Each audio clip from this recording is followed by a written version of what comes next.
Well, hello, everybody, and welcome. I'm going to go ahead and call this meeting to order. Clerk, will you call the roll? Agent. Here. Wood, Here. Halliburton. Here. Sanchez. Here. Willits. Here. Woodings. Here. All present. Thank you. Well, welcome, everybody. I appreciate that so many of you have come out today, and I imagine we'll see many of you in the days to come. I just wanted to say a couple things before we get started on the hearing itself. This is an issue that has attracted, of course, a lot of attention, a lot of conversation and debate. And as we move through this, we've set this up in a way so that we can hear everything day in, day out this week, and it's all fresh. And the council is committed to, and this is me speaking for them, but my sense of things, to listening, to weighing the record and what they hear, and we understand that this is an important decision for our community. And I'm going to ask everybody, and I'll probably have to keep asking throughout, that we take care and care for each other in this. This is a really tough decision, and it's a decision that many communities have to make. It's a decision that relates to people and how we take care of people. It also is a decision that relates to our city and our community as we move ahead. And I am going to implore each and every one of you to take care in the comments that you share with us, to take care in the tone and tenor of the debate that we have in the coming days. Because what's important and necessary is that we have this conversation and that there's disagreement and that we have debate. What is detrimental in the long run for our city and our community is, regardless of this decision, is we all have to go home to our neighborhoods. We see each other in community in the things that we do as Boiseans together. And I am imploring each of and every one of us up here, and those of you in the audience and those of you that join us online, to realize that first and foremost, we're Boiseans, and that we are a community, that after this, there'll be many times that we need each other. And the most that we can do to ensure that we don't make it harder at the end of this to come back together is, I said the most we can do, but we must take steps to make sure that when we come back at the end of this, we come back together for things that unite us, and that we not have created further divisions in a time where all too often we have had issues divide us, not just in this community, but nationally, and the impact that has on the tone and tenor of debate, civil discourse, and community engagement. So I look forward to hearing from all of you. Today, we're going to hear from staff, the applicant, the appellant, and the official things. I'm sure there are many questions, and we're going to move through this as smoothly as we can this week and next Monday if we have to. But again, I appreciate in advance your adherence to what I believe are the Boise ways of debating, and that is taking care of people and this place that we love. Thank you all. And I appreciate that, but please, those are some of now the rules that I have to be like the schoolyard mom. We're not gonna clap, boo, do any of those things for any of the folks that we agree with, because again, we need to get through this in a respectful way. There's a lot to be said.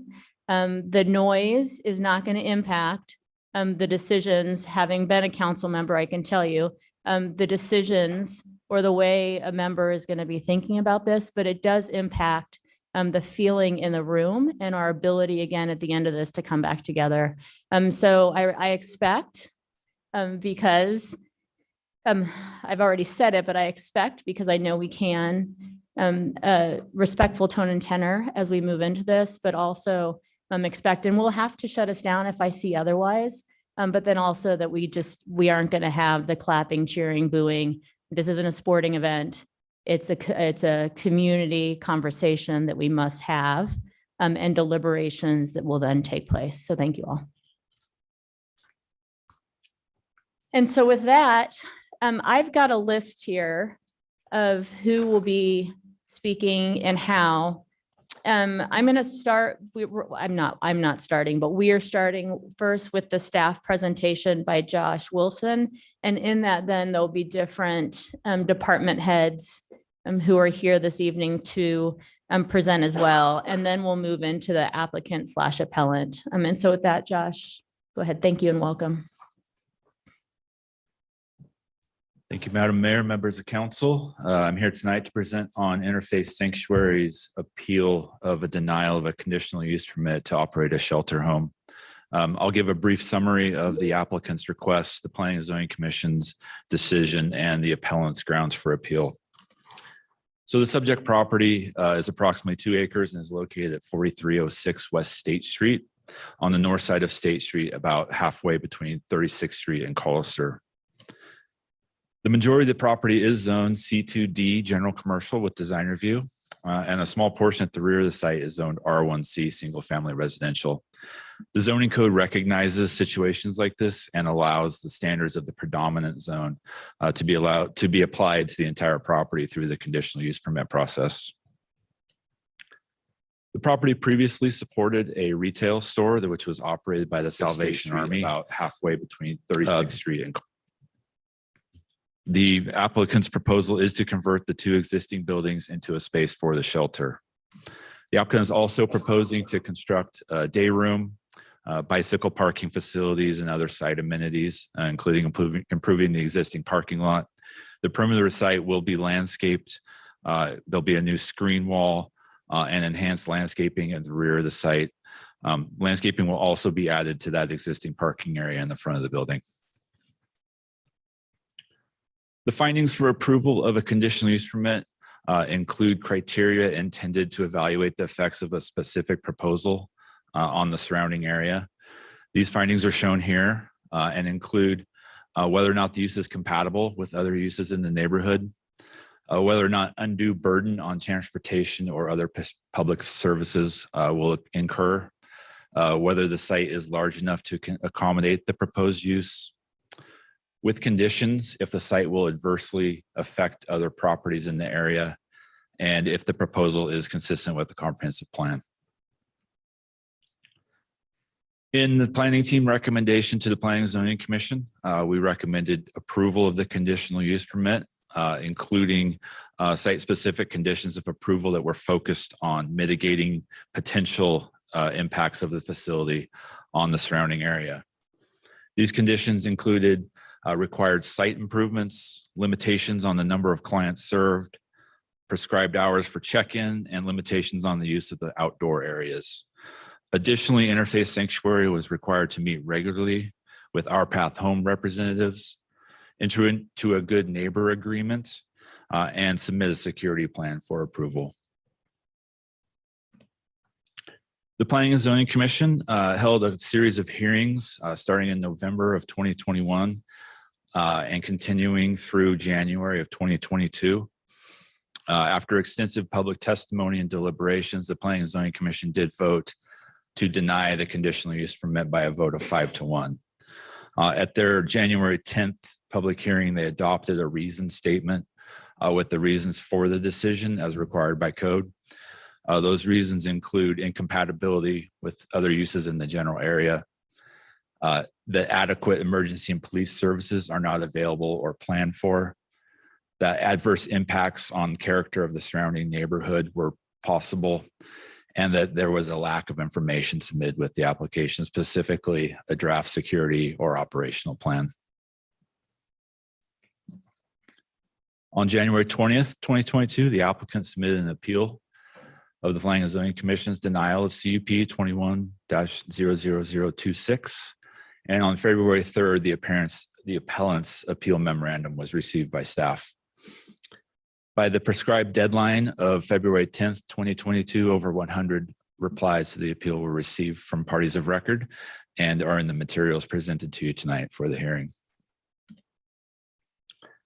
So in the appellant's memorandum, they did cite 5 specific grounds for the appeal, each of which has been included with some analysis in the memo presented to you tonight for the hearing. First, the appellant found that the commission's denial of interfaith sanctuaries of application was arbitrary, capricious, and an abuse of discretion, in that it elevated the comprehensive plan's idealized general concepts of appropriate commercial uses above the zoning ordinance, which expressly allows shelter homes in the C2 zoning district with a conditional use permit. In their deliberations, the Planning and Zoning Commission used excerpts from the Boise Comprehensive Plan regarding the commercial land use designation as a basis for inferring that the proposed shelter home is incompatible with the surrounding area. The application is for an existing building in the C2D zone, meaning it is a conditionally allowed use based on the zoning ordinance. The commission's use of a general purpose statement and criteria in the comprehensive plan regarding the commercial land use to evaluate the compatibility of the proposed use is an error resulting from the misapplication of the purpose of the Boise Comprehensive Plan. Second, the appellate submits that the commission was arbitrary for ignoring the expert written and spoken testimony of BPD and BFD, instead relying on application's opponents' misunderstanding of an unrelated and misconstrued environmental design study for the Shoreline Urban Renewal District to deny the application. The commission's reason statement for the denial did find that the proposed use would place an undue burden on public facilities, specifically Fire Station number 5 and the Willow Lane substation for the Boise Police Department. In their memo dated November 6, 2021, the Boise Police Department provided a neutral recommendation on the proposed use, stating that it is reasonable to expect that the volume of calls for service at the current Interfaith Sanctuary location could reasonably translate to any future location and might require them to reallocate resources, including patrol, bicycle, and behavioral health assets from their dedicated duty areas to provide services at this new location. BPD recommended conditions of approval that could be placed on the application to address these potential adverse impacts. These conditions included the need for a contingency plan for unwelcome guests, the need for a security plan, physical security measures, regular meetings with the BPD liaison officer, an educational plan for acceptable behavior, and a plan to address guests unable to park at the facility. These were included in the recommended conditions of approval presented to the Planning and Zoning Commission. Third, the applicant submits that the commission failed to base its decision on substantial competent evidence in the record. The commission received thousands of pages of comments and hours of live testimony on the application, but very little of it qualifies as substantial and competent evidence, and instead was swayed by lay complaints, thus elevating inapplicable non-expert information above the expertise of BPD and BFD. So as evaluated in detail in the memo provided to council, the public hearing record contained memos with recommendations from Boise Police Department, Boise Fire Department, and Our Path Home, among other public service agencies regarding the impacts on public services and potential conditions to mitigate these. The PDS project report, in addition to the public record, provided ample base for expertise that the commission could have used, including both the proposed conditions and other opportunities to expand these conditions further. Fourth, the applicant submits that the commission violated city ordinances, state statutes, federal law, and both the Idaho Constitution and the US Constitution by denying the application due to their demand that Interfaith Sanctuary submit security plans in draft form prior to submittal an application for the commission to consider and modify as needed, without any basis in Boise City Code or other applicable laws. So the security plan for the facility, or specifically the lack thereof, was a frequent topic of discussion at the Planning and Zoning Commission meetings. As evidenced by the conditional use permit submittal requirements, a security plan is not a specific document that's required as part of a conditional use permit. And PDS staff did not find the application was incomplete without said security plan being included in the application. Instead, staff determined that a security plan was more appropriately addressed through conditions where agency comments could be used to draft specific conditions to be considered, to be later incorporated by the applicant and approved at a subsequent process outside of the conditional use permit process. This determination is reflected in the original staff recommendation and draft conditions provided in the staff report. Although the commission itself does have statutory authority to require a security plan for inclusion in the conditions of approval, they failed to act upon this authority during the proceedings. The commission deliberated and decided against requesting a deferral, the process by which they would have requested a security plan from the applicant. And finally, fifth, that the commission violated Interfaith Sanctuary's due process rights by relying on information outside the record to reach this decision. We find that the commission did reference materials and information outside the record anecdotally in their discussion, and the reason statement for denial is based on the facts and information were in the public record. The previously mentioned SubTED report, BPD and BFD memos, and Boise Comprehensive Policies, which the commission used to reach their decision, are all included in the public record. So through the public hearing process this week, the question before the council is whether or not the commission erred in their decision to deny the application based on their reason statement for denial, and specifically the lack of information provided by the applicant. Based on evaluation of the substantial testimony provided by responsible agencies as part of the public record, the planning team finds that the Planning and Zoning Commission did err in their decision to deny the application based on an unsupported reason statement. The original PDS recommendation remains unchanged, finding that the application meets the approval criteria for a conditional use permit. If Boise City Council approves the appeal and overturns the commission's decision to deny the request, the standards of review listed in code for the council may find error are listed here on the screen. Upon finding error in decision, council may determine that the application was appropriately conditioned in the staff report, may modify the conditions based on information in record, or may request additional information to modify the conditions placed on the project. Finding error in the commission's decision is a prerequisite to council determining that any additional information is needed and making a request for that information to be provided. Council must clarify what information was not available for the commission to make a decision to approve the request. If the council denies the appeal tonight, this week, and upholds the commission's original decision to deny, PDS staff recommends providing additional information for the record as to appropriate grounds for denial, as well as information on how the applicant may obtain approval. As previously mentioned, we also have representatives from some various city agencies here tonight to speak with you. And we'll start with Chief Lee from the Boise Police Department. And after that, I'll certainly be available for any questions. Well, before we do that, does anybody have questions for Josh now? Madam Mayor, Yeah, go ahead. I can kick it off with a couple of questions here before we jump into the other area. Can you go back to the first slide where you list the 5 different elements that we have to judge the conditional use permit off of? Okay, great. So it seems like I'm hearing from staff based off of the 5 different areas that Interfaith appealed, that the staff is in agreement with 4 of those 5 grounds, maybe all of them except for the last one. Am I correct in understanding that? Madam Mayor, Councilmember Halliburton, that's correct. Generally, all the first 4 and not the 5th. Great. And can you go to that first one? I think it's this one's more is talking about they gave a little bit too much or that they elevated the comprehensive plan. So I guess my question here is that if one of the 5th conditions that we have to meet is that it meets the comprehensive plan, and one of the appeals is that we elevated that too much.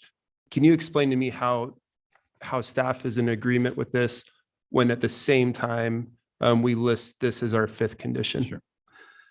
Madam Mayor, Councilmember Halliburton.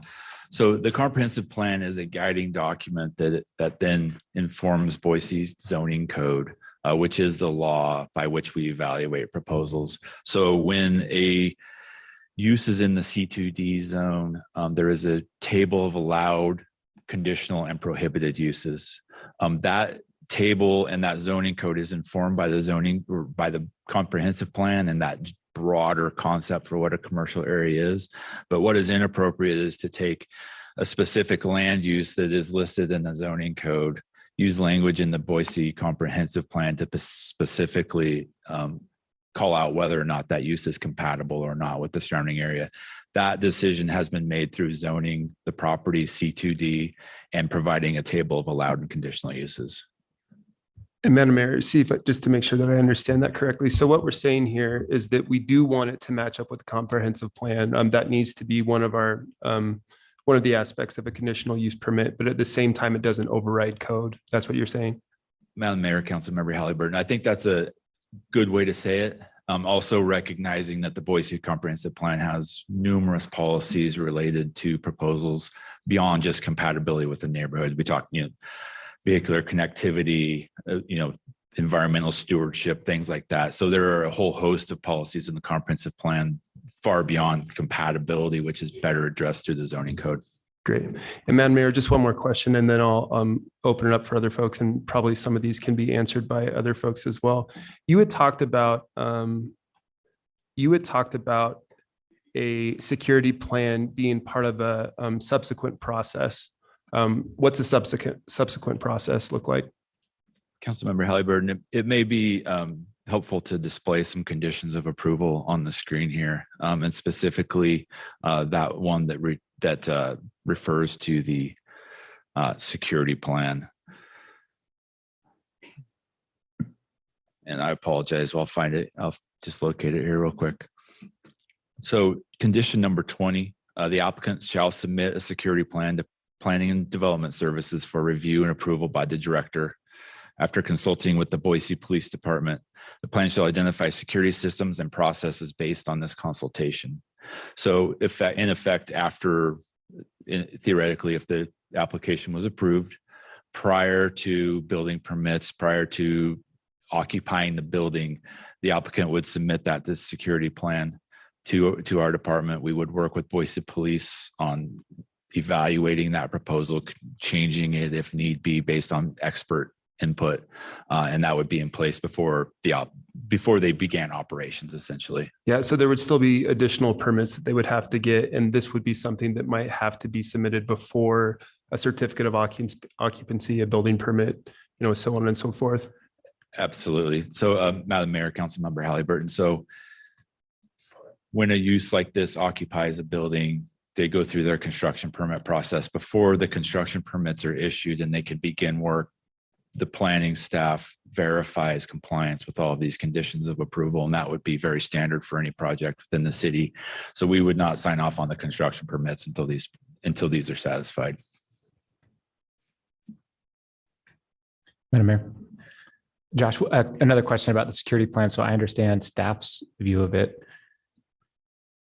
I take it to be staff's view that requiring the security, that because the security plan is not an element of a complete application, making the application contingent on its presence may have been an error. And my question is, in staff's view, is that how the commission viewed it?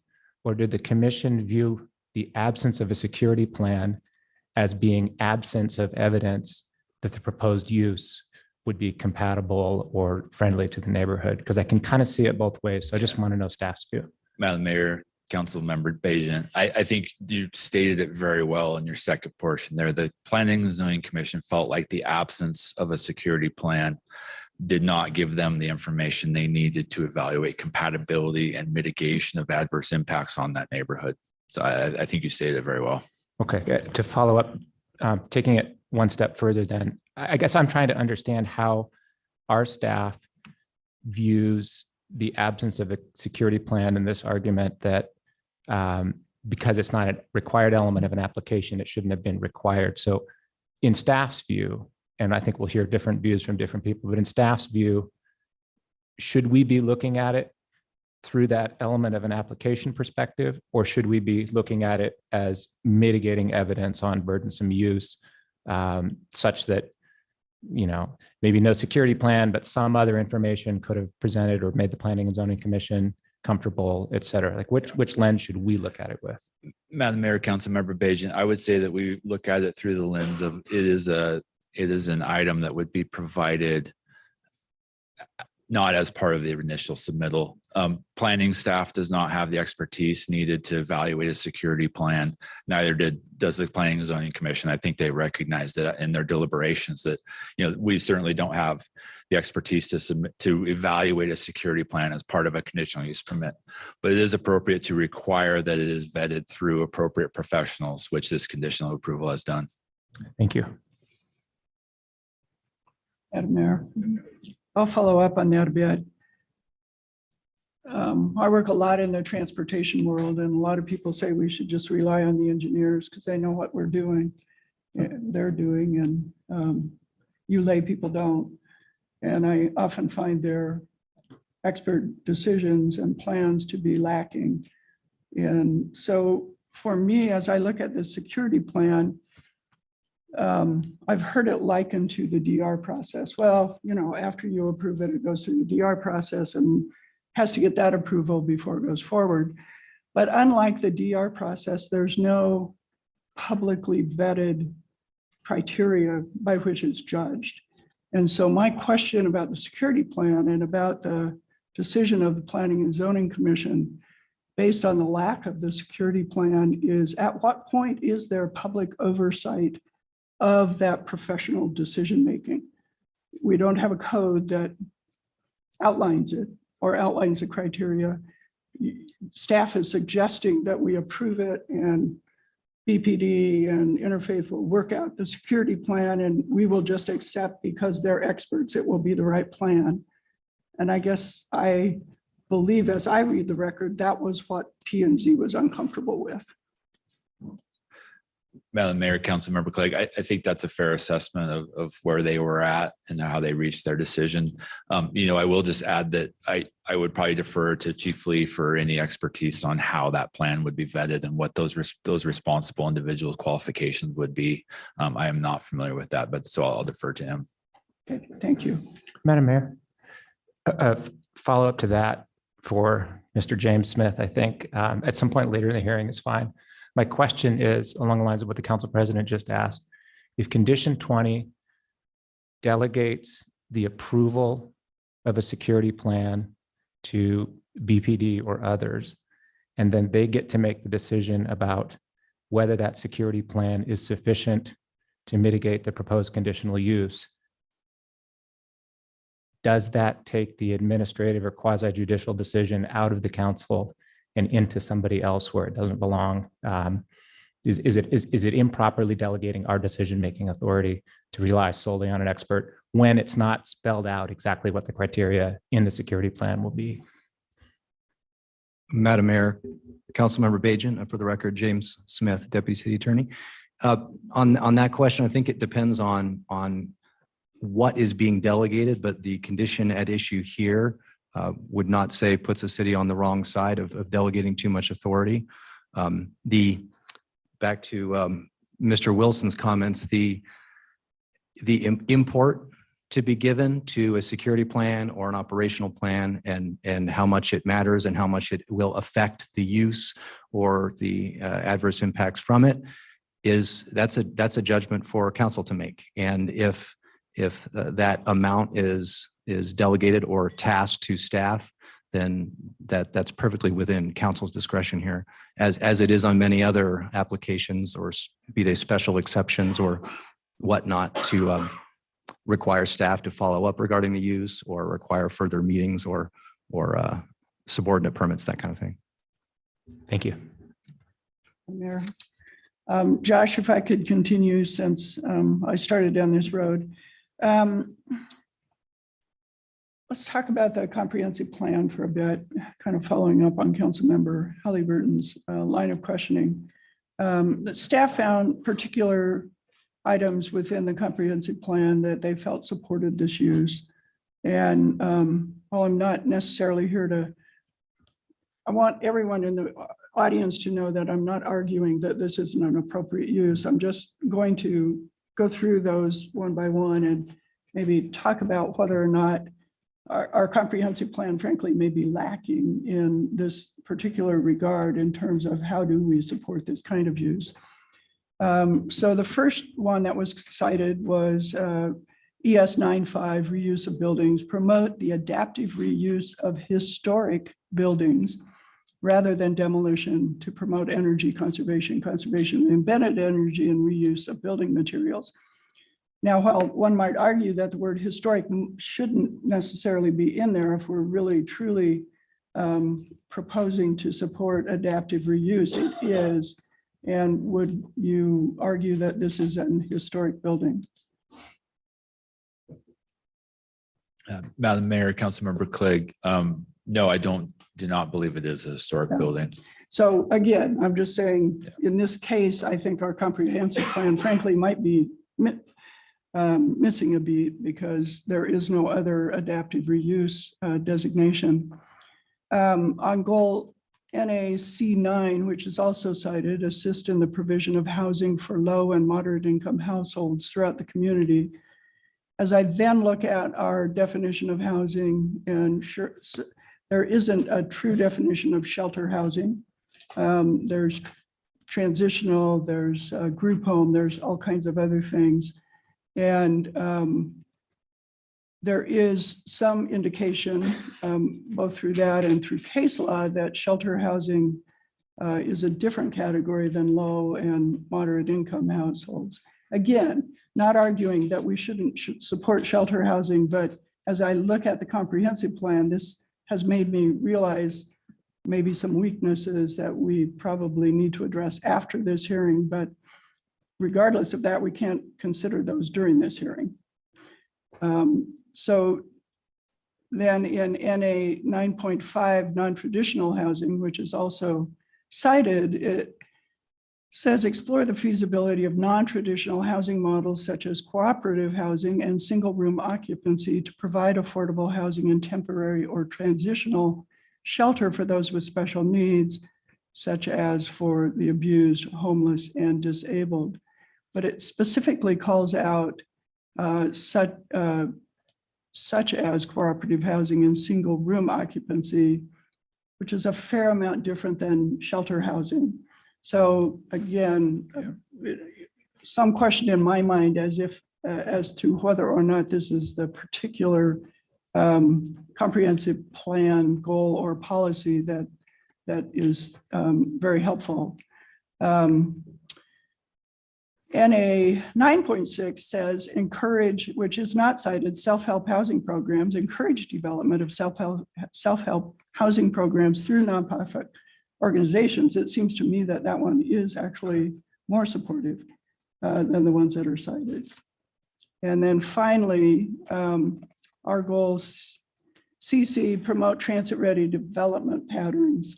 Again, as a transit advocate, sadly finding this a little bit lacking in that we don't really say that we should be citing uses that will likely use transit near transit lines. We're saying identify appropriate sites for future transit development or expansion and integrate transit stops and stations into those newly redeveloped areas. So again, would argue that this is a very highly supportive transit site, but might argue that our particular comprehensive plan goals are not as strong as I guessed I'd hoped they were or thought that they might be. So then finally, as I look at this and look at the comprehensive plan goals that were cited, I find many of them a bit lacking. I find one in particular that's very supportive, and that is the self-help housing programs. And then finally, as we look down at the, supportive community goals, again, we didn't do a great job, I don't think, in the comprehensive plan of anticipating that we might need to cite a new shelter. And while family homelessness is cited and coordinating ongoing engagement with around family homelessness, and certainly this shelter does include that, we don't have much in the comprehensive plan that talks about shelter housing in general. So I guess I bring those up to say that this hearing for me has identified that we have a fair number of of goals that we might want to review after we're done. And I guess reveals to me that in looking at the comprehensive plan, I'm having trouble finding as many supportive goals as I would have assumed would have been there. I don't know if you have any comment on that. I know it was mostly a comment. Madam Mayor, Councilmember Clegg, I think I would certainly generally agree with you. You know, comprehensive plan policies, you know, we use them the best we can. I mean, you are well aware that you can kind of pick and choose which comprehensive plan policies support or don't support a project. So, you know, in that spirit, this was written using the best ones we had available, recognizing that they certainly need improvement. Thank you. Madam Mayor, if I could continue, I have two more. Continuing on the comprehensive plan policies, there is a policy in the Veteran Park Neighborhood Association that discourages expanding the commercial area along State Street. My read is that we have adopted that plan into our comprehensive plan as a sub-plan, and wondered if staff had any comment on whether or not you believe this application is counter to that particular goal. Madam Mayor, Councilmember Clegg, I think from our viewpoint, expanding commercial uses along State Street would encompass some sort of rezone effort that it took in additional properties beyond the subject property. This property is split zoned. And so the use is not extending beyond that boundary. So I think we would look at expansion of those commercial uses along State Street, that you were undertaking some sort of larger effort to rezone deeper into those neighborhoods and not within the confined boundaries of one property, I think is the best way I can answer that. Thank you. And that gets me to my last question, which is a question about interpretation of our general exception rule, which is written very confusing. Sorry, can you say that again? Interpretation of what? Of our rule on general exceptions, and that is in our zoning code under 11030413B and B1, which is exception purpose to allow certain uses not permitted in a given district per the use table, but with special consideration under certain conditions. May be of equal or less impact than allowed uses and benefit the immediate community. So I, first of all, have a bit of a question about that may be of equal or less impact than allowed uses.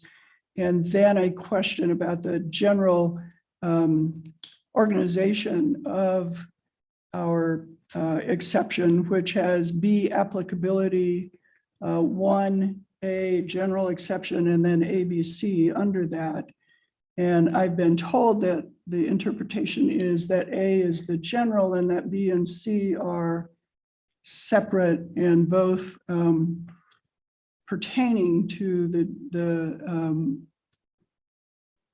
general one. So the general exception is intended to allow cohesive development of a mixed use zone by allowing the predominant zone to apply to an entire project. And then B talks about when a parcel has less than 1/2 or less the area in a district more restrictive, the commission may permit. And C talks about where a lot is an R1A, R1B, R1C, or R2. And I guess as I read it, it was confusing whether those were conjunctive or separate. Wondered if you could comment on that. Absolutely, Madam Mayor, Councilmember Clegg. So this is a confusing section of code. I can tell you how we have traditionally interpreted and applied it throughout the years consistently. But to your first point, the purpose statement where it talks about that with special considerations and under certain conditions that these uses can be allowed to expand on the entire process. That's specifically in reference to the fact that this is allowed through a conditional use permit. And that is part of the conditional use permit process, is evaluating the specific proposal and placing conditions as needed on it. So that purpose statement is kind of encompassed by the conditional use permit process. As to B and C, agreed, it does read, A should certainly be separate from B and C, and B and C are two different situations. So we see this a lot in code, unfortunately. You can actually see it on For example, the appeal standards. Subsection I is that the council may find error on the following grounds, and then the rest of those should be subsections underneath that, but they're all given the same weight. It's a formatting error that I think we see a lot throughout our code. Should be the same here. I think B should be given A should be the header and B and C should be the subsections, because they do refer to different instances. B refers to a split zone property, and C is referring to a property that is located within an R1A, R1B, or R1C. So there's a lot entirely in one of those zones that abuts a commercial, multifamily, or industrial use. Then we can apply different zoning to the first 75 feet of that adjacent lot. It's a different situation than B, where we have a split zone property. So those are two separate subsections. Okay, thank you. And if I could follow up and clarify just the beginning, then the purpose says maybe of equal or less impact than allowed uses. Since we're talking about a conditional use, is it appropriate to apply this in this case?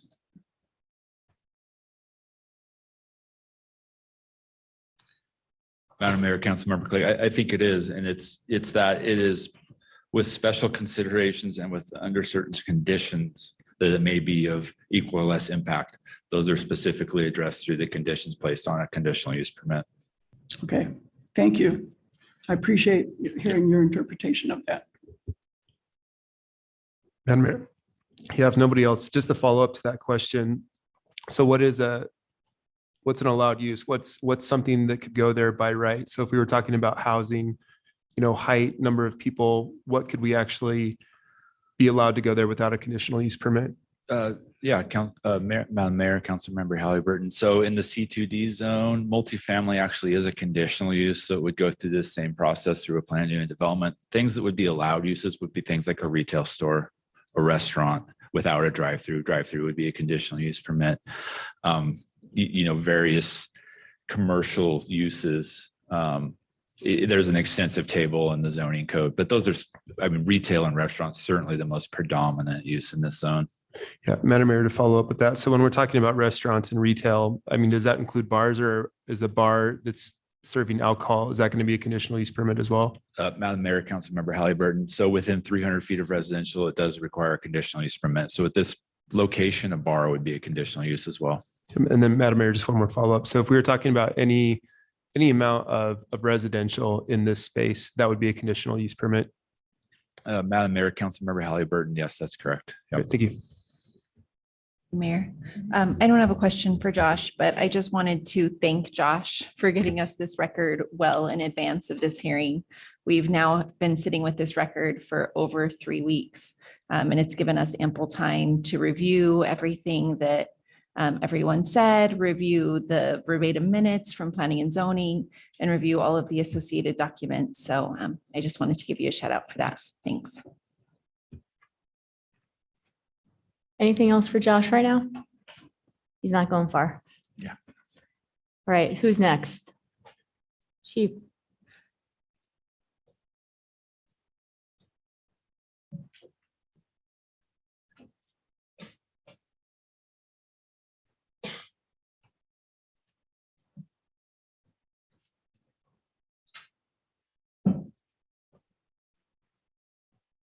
Good afternoon, Madam Mayor, members of council.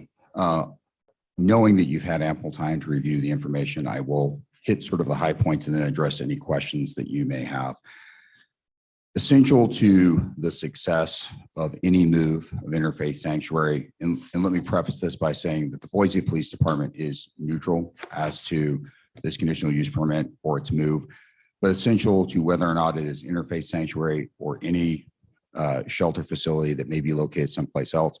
Continued engagement with the leadership and the staff, as well as with the neighborhood community, to gauge the impacts that are occurring and to adapt and adjust our police resources is going to be essential to any long-term success there.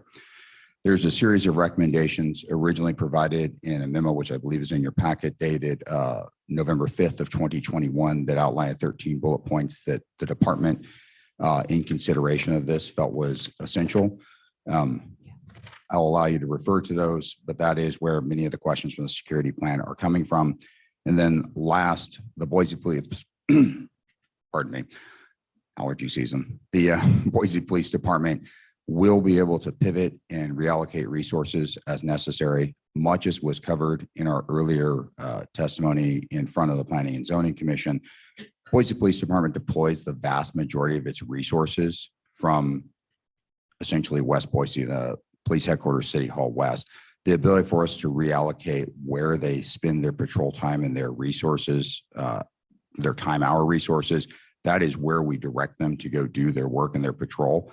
The ability to pivot that and adjust, we can do. It is reasonable to assume that any move of any facility this size will have a call volume shift that's associated with it. We'll have to reallocate resources to handle that call volume shift. With that, I think it is probably most productive for the council's time to open the floor for questions from all of you. Madam Mayor. Yes, go ahead. Chief, what do you mean by reallocate or shift? I think that's the part that some people are stuck on. So you'll have to move some people around somehow, but as we're sitting here, we're trying to determine first whether it's a burden, and then second, whether the burden is undue. So can you be a little more granular about what specifically you'll have to do?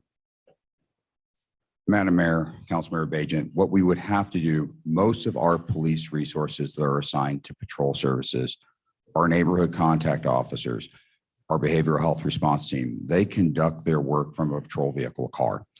We're going to have to direct them to patrol or provide their services from that car in a different area than where they may be concentrating at present.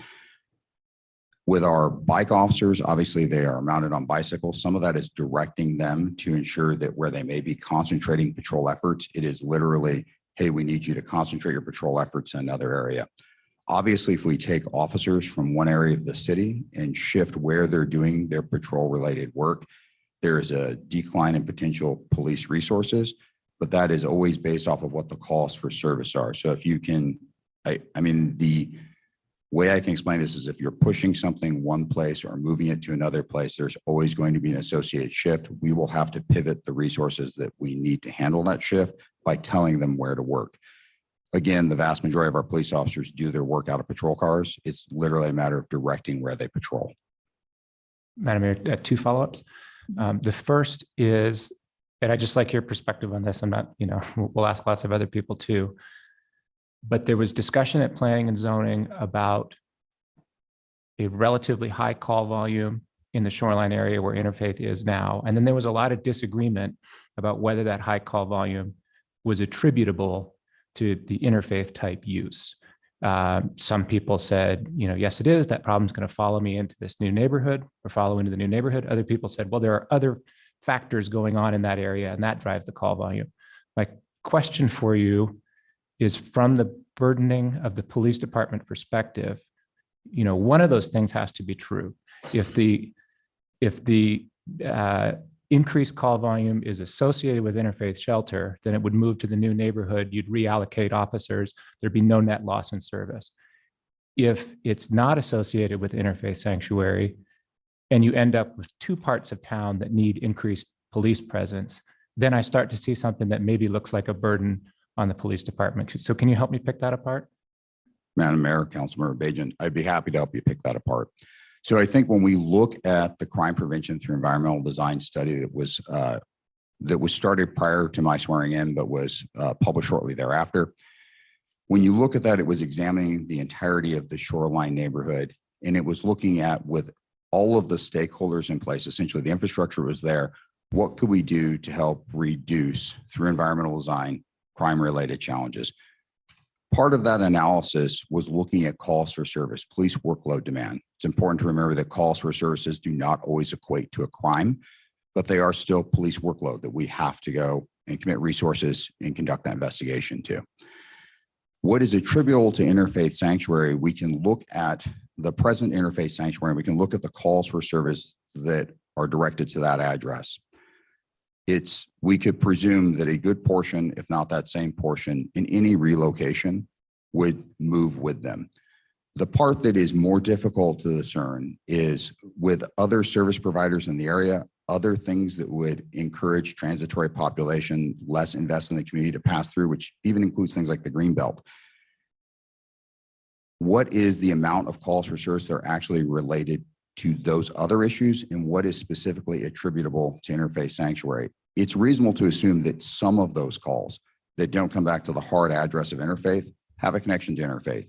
What percentage of that are the calls for service? What's that percentage? Much more difficult to discern. Part of that is the constant evaluation of any relocation. What would be the impact? And looking at it, it's reasonable to assume that if we move, that we can expect the same call load or a slight increase.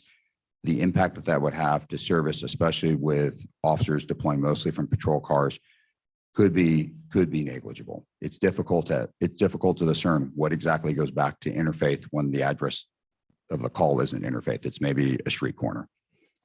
Fair enough. And my last question was just about your very first comment that BPD is neutral. I think you could interpret that in different ways. Neutral, for example, might mean they have no opposition, or I take it to mean that you are not advising us on how to decide this, but that you're providing us information to help us make the decision. But I just want to be clear about what you meant by your office being neutral on this application. It would be the latter of your explanation, sir, that we are providing you information and insight, that we have no strong opinion as to direction that you or the Planning and Zoning Commission should take. Thank you so much. Madam Mayor, I have a follow-up to Councilmember Bajan's line of questioning. So if those calls for service that are directly to Interfaith Sanctuary were to move out of the Shoreline District and the other calls for service in the Shoreline District were to remain, would there be any harm to resources by splitting those apart? Or is there currently any efficiency by kind of having those calls together? Does that make sense? Councilmember Woodings, it does. And so the answer is really a two-part answer. The first is that, yes, there could potentially be an impact by having two different areas that we have to respond to. There could be a loss in response time to ability to go to those calls for service. But again, when we're talking about deploying from a patrol car, that response time increase may be nominal. Again, anytime you create high density housing of this volume in any neighborhood, we're going to see some impact. The question is, can we mitigate it to a reasonable level? I think it can be mitigated with vehicle deployed officers to a reasonable level. The second part of this question, though, is a little more difficult to define. Are we seeing the number of calls for service in the shoreline area? Is there an advantage to having the calls for service concentrated, or is there a synergistic effect of having the density of people? Fundamentally, at the heart of policing is human interaction, and it's often human interactions that don't go pleasantly. If we encourage more and more people to be in a specific area, we're encouraging more interactions, there is a greater likelihood that we'll have a call for service. So there is some advantage in that we have a smaller area footprint that we may be patrolling, but we may actually be encouraging more calls for service, more calls into the call center by also concentrating at the same time. Great. Thank you for that analysis. I appreciate it. Madam Mayor. Thanks. Chief, appreciate you offering us this information. I guess my question remains, what, if any, oversight would the City Council have over the final form of the security plan under what is currently proposed? And is there anything that you would propose beyond that to give the public a look at whatever that decision is in the end? Council President Clegg, to address your question, currently the way it's written, that's what I'm trying to say. Currently the way it's written, it is really Interfaith Sanctuary's responsibility to develop the plan, for us to offer input and insight. We can't commit the finances or resources of Interfaith, but we can make an assessment about whether or not we believe that security plan would adequately mitigate issues. I think it is not specified in the way it's written now, but I do not see a reason, since the police department serves the city, we serve the public, you are the representatives of the public. I think that it's reasonable for council to ask for us to present and review or brief on any information prior to any final approval from the department. Thank you. Madam Mayor. Chief, thank you for being here today. Kind of question along that same same lines, do you know, since you've been here, or are you aware of any other circumstances where the police have offered advice in a security plan and either approved it or brought it back to, somebody else for approval? Councilmember Halliburton, if you're asking if I'm aware of any other formal process where we had to approve, either bring it back to council or formally approve of a plan, the answer would be no. If there have been other situations where people have asked us about security measures, security planning, sought our input and guidance and adjusted accordingly, that happens informally on a multitude of occasions for a variety of businesses. Yeah, and Madam Mayor, to follow up there, but not in a circumstance that would be tied to an application that you're aware of. Josh, maybe you would know the answer to that too. I don't know. Not that I'm presently aware of, Councilmember Halliburton. Okay, great. I've got another question about the CPTED. What's that spelled out again? Crime prevention through environmental design. Perfect. So when that study was done, it would be a misinterpretation if people thought that that had 100% to do with Interfaith alone. We've got several other shelters there or other types of organizations that serve people who are experiencing homelessness. And so that study is for the whole area and not just for one specific building or organization. That's correct, right? Councilman Halliburton, that analysis would be correct. It's looking at the shoreline neighborhood. It doesn't just include service providers for people experiencing homelessness. It is really examining the entirety of that neighborhood relative to crime and crime occurrence and what could be done to adjust it. And I think it's important to understand transitory populations, which could include people passing through a neighborhood that don't have that same strong investment in the neighborhood. They are more likely to be engaged in disorderly behavior that may draw police services or may constitute a crime. And so even things like a park or a green belt that draw people there, those are other magnets. And so there are other contributing factors that we have to look at when we examine that. And if council would entertain me for a second. Also, when we were at the Planning and Zoning Commission, in preparing for this, I was reviewing previous information that was provided there. There appears to have been some confusion by Commissioner Danley. He presented and quoted as if it was from the SEPTED, which surprised me. I thought maybe I'd missed a footnote when reviewing the SEPTED. He had provided information relative to an opposition of moving Interfaith Sanctuary, a variety of other stats about relocating resources to the police. That came from a document that was included in the packet, but was not a document to our knowledge that was generated by police. And I just want for the record to be clear on that. Great. And Madam Mayor, a couple of follow-up questions there. So, I mean, we might be considering things, the Greenbelt, the park, the overpass, that you might see in a variety of different cities where there's a lot of different elements that might be at play at this particular neighborhood. And so it shouldn't be assumed that all of those things would transfer over to a new area, but some of them might. And does that seem like a fair statement? Councilman Harburn, that's a very fair statement, sir. And then the final question I've got there is that in that report, and in the memo that we just received, it said that there was some substantive examples of additional conditions that were referenced. And I'm wondering if you know what any of those additional conditions would be, or if those are all things that would be part of a security plan. Are there additional conditions that were referenced in that report that should be taken into account on this application that you're aware of? I think they would all, Councilman Harburn, I think they would all fall under what generally the public would consider a security related issue, even if they were not included in the specific bullet point for a security plan. So things such as security cameras, wanting of guests staying at Interfaith Sanctuary to make sure that there are no weapons present, security on site, other physical or personnel to assist with the overall security, plans in place to deal with guests that are removed from Interfaith. What would be their plan if, as they moved out into the neighborhood that is located there? Education plans to include proper conduct for guests of Interfaith or any other facility that may be there for proper conduct along areas of common use, such as Veterans Park, its access and tie into Greenbelt, things such as that, but multitude of other factors, sir. All right. And Madam Mayor, just to make sure that I'm understanding that, there's some things that sound like might be in that report that could exist in some of the conditions that are already in there, but there may also be some other conditions outlined in that report that may not be in our list of 22 conditions.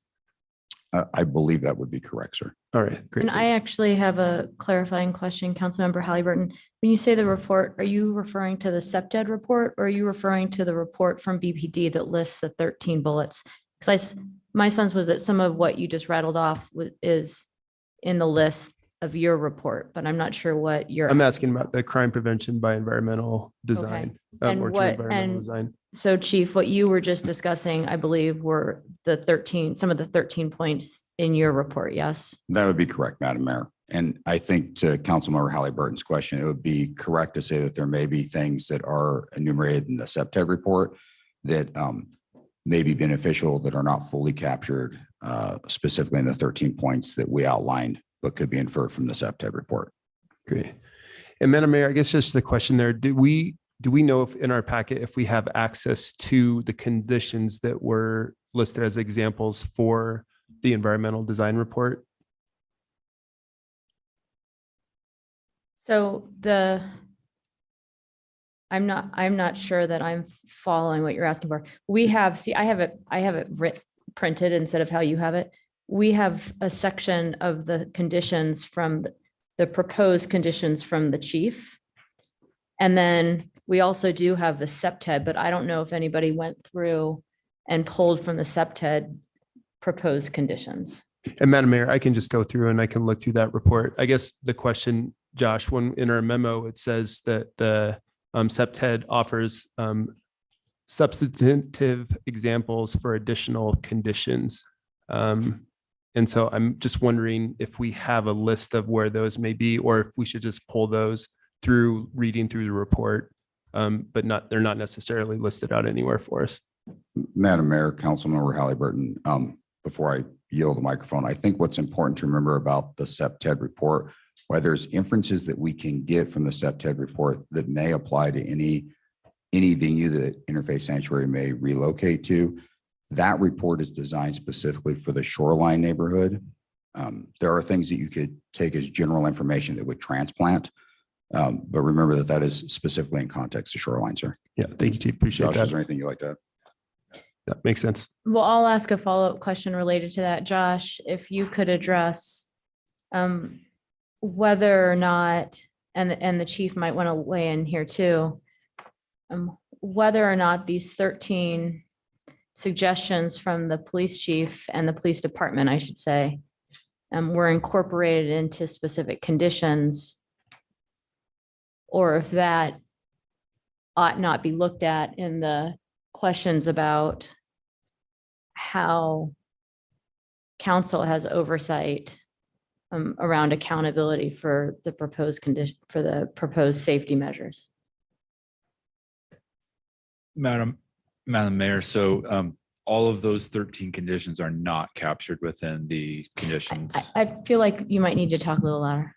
There, is that better? Yeah. Thank you. Madam Mayor, so all of those 13 conditions are not captured in all of the conditions. Specifically, the Boise Police memo has some recommendations that hours of admittance be loosened.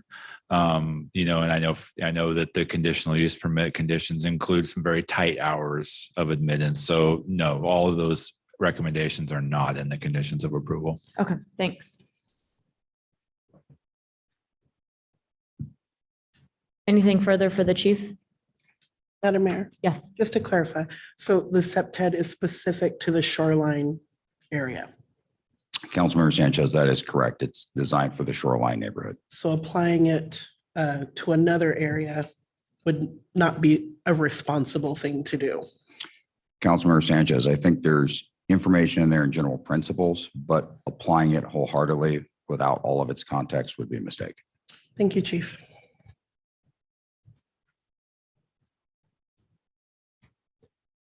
Okay. I'm not sure who's next. Is it the other chief? Come on up.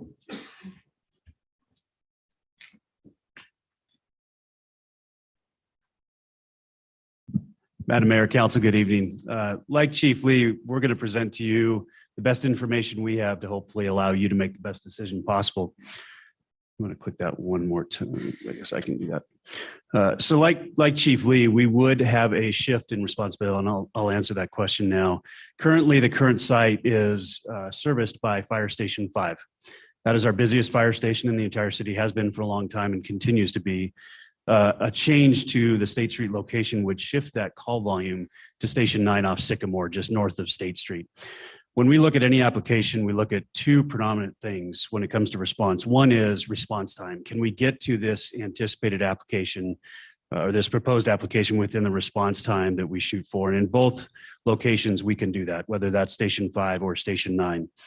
The second thing that we look at is what is the station reliability of each of those stations. And when I talk about reliability, what I mean by that is how often can a call occur in a station's geographical coverage area, and how often can they take that call as opposed to somebody else taking that call. So it gives us an idea of busyness within a fire station. So I pulled the most recent data we had, Q4, so that's September 2021 to January 1, 2022, Q4.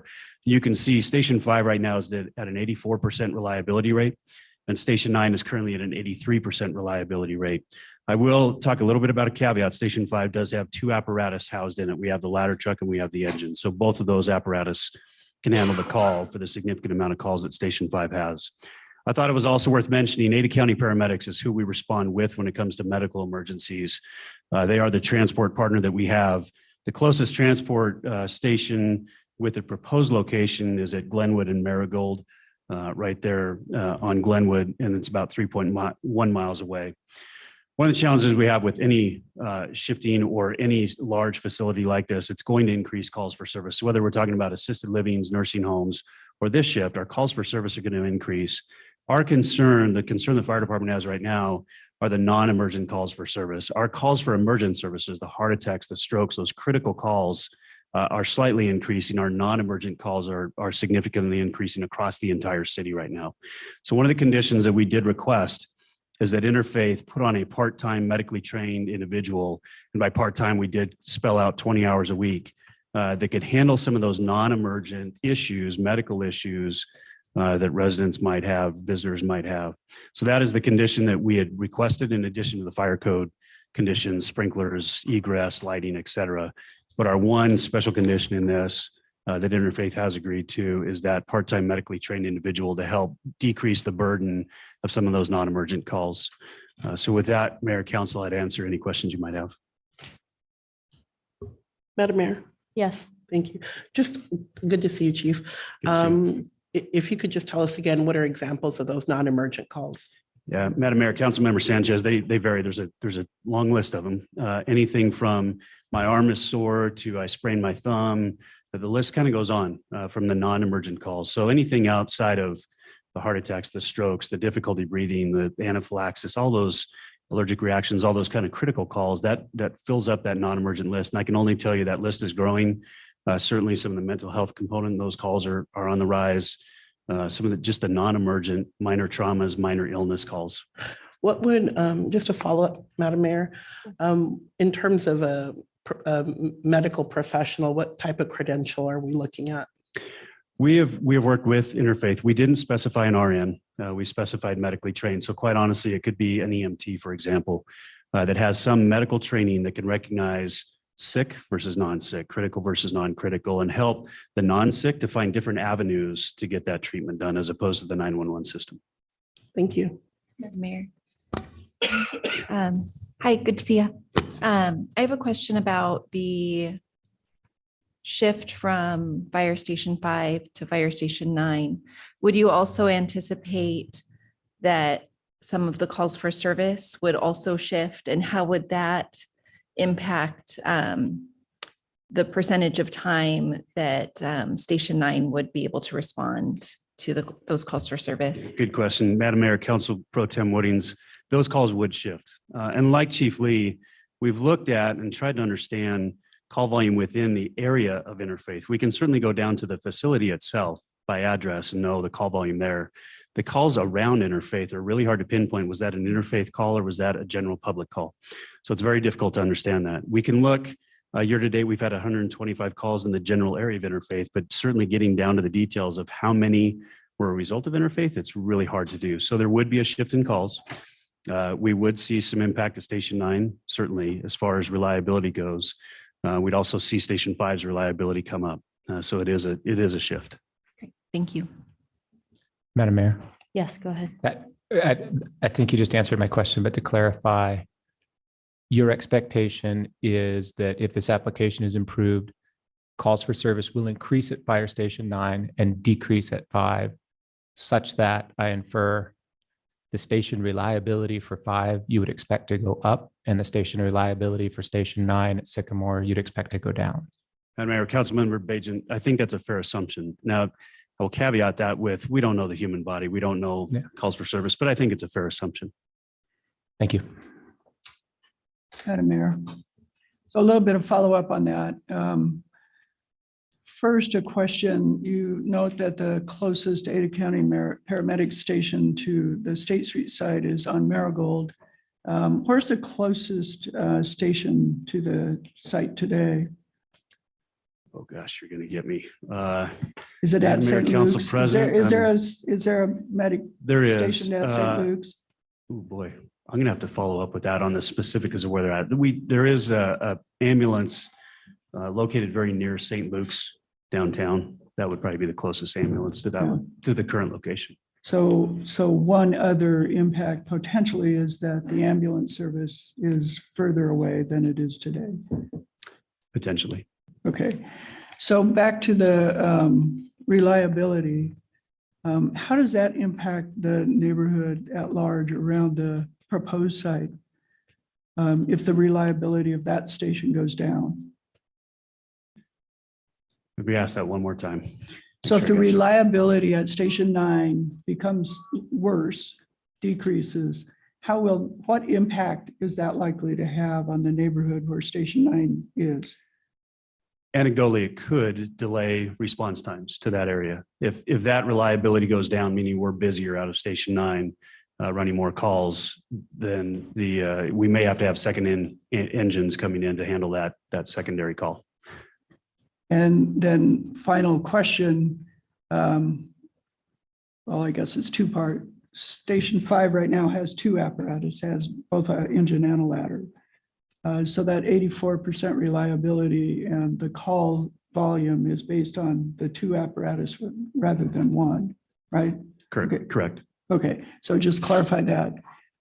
If the reliability at Station 5 goes up, I guess my assumption would be based on your last question, your last answer is that the potential impact on the neighborhood around Station 5 could be a benefit.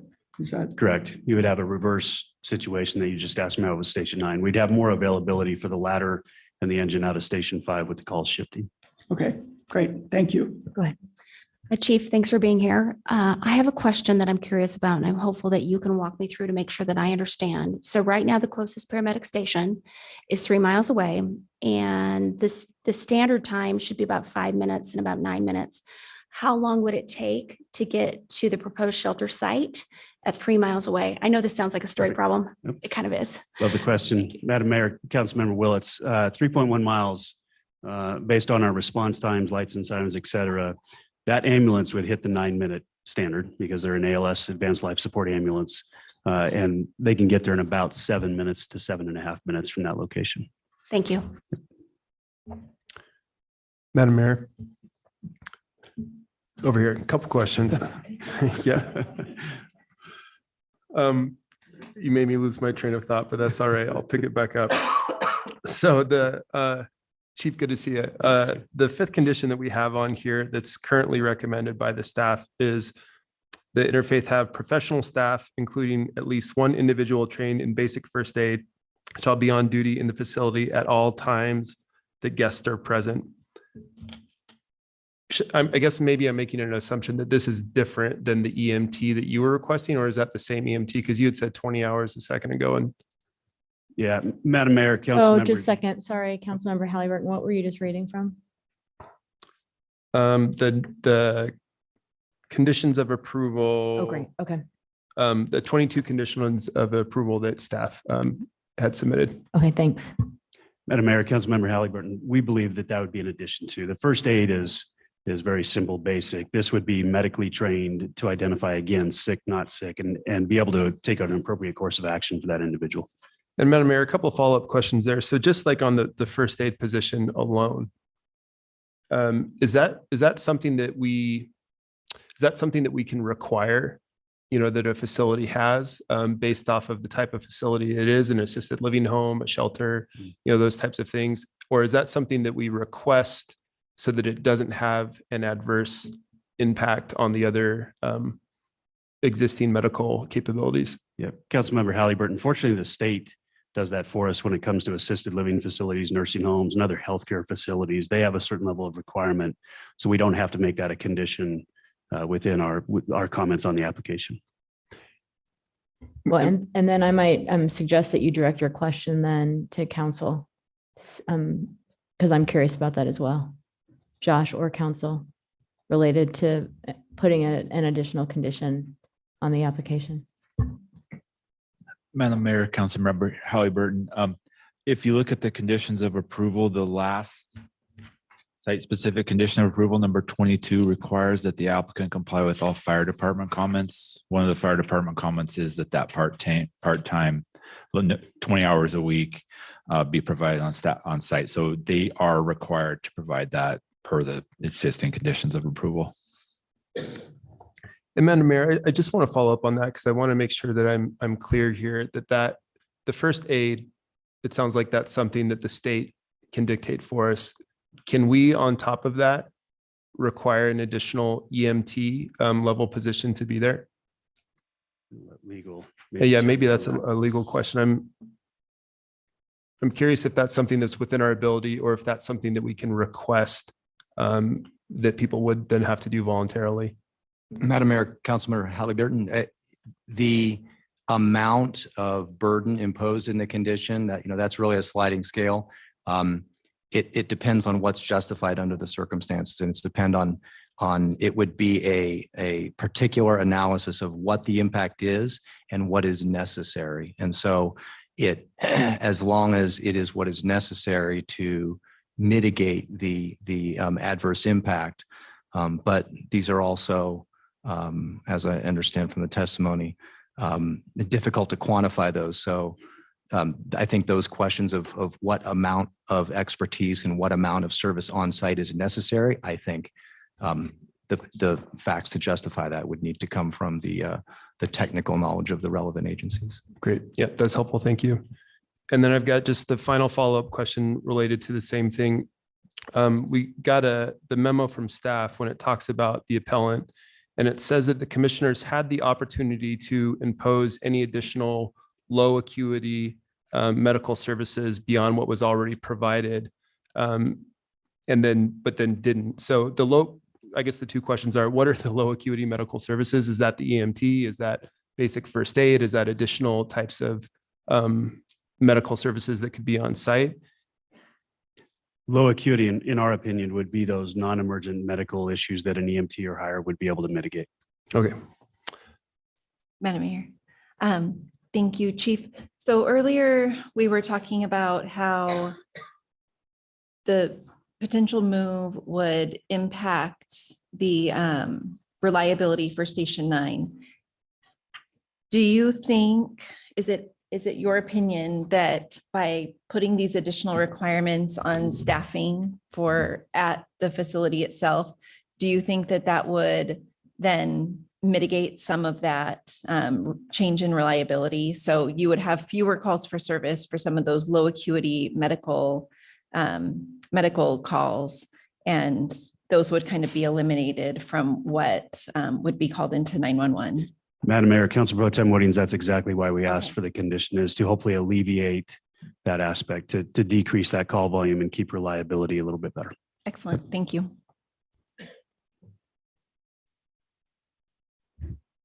Madam Mayor, Mhm. I guess I heard two things and now I'm confused. So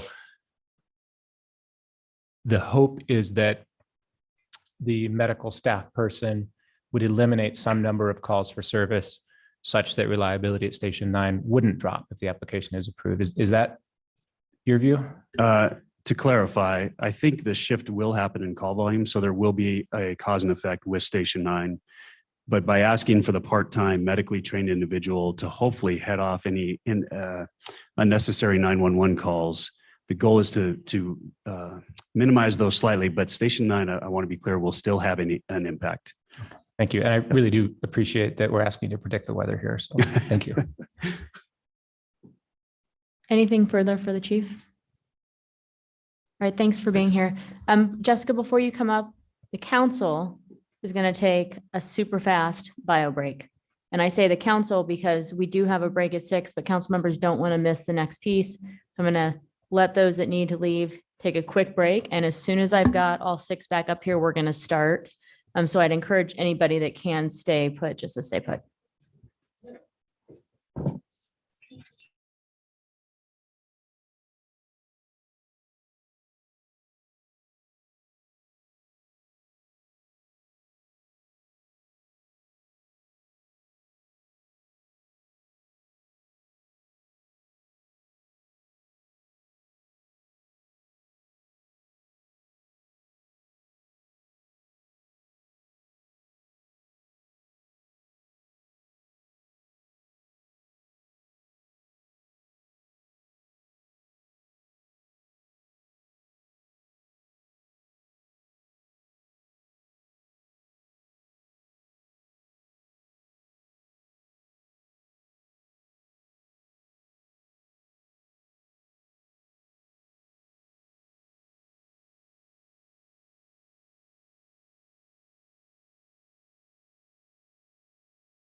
Extremely disorganized, and then I was very inspired by the mayor's organizations.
All right, we are all back. Jessica, welcome.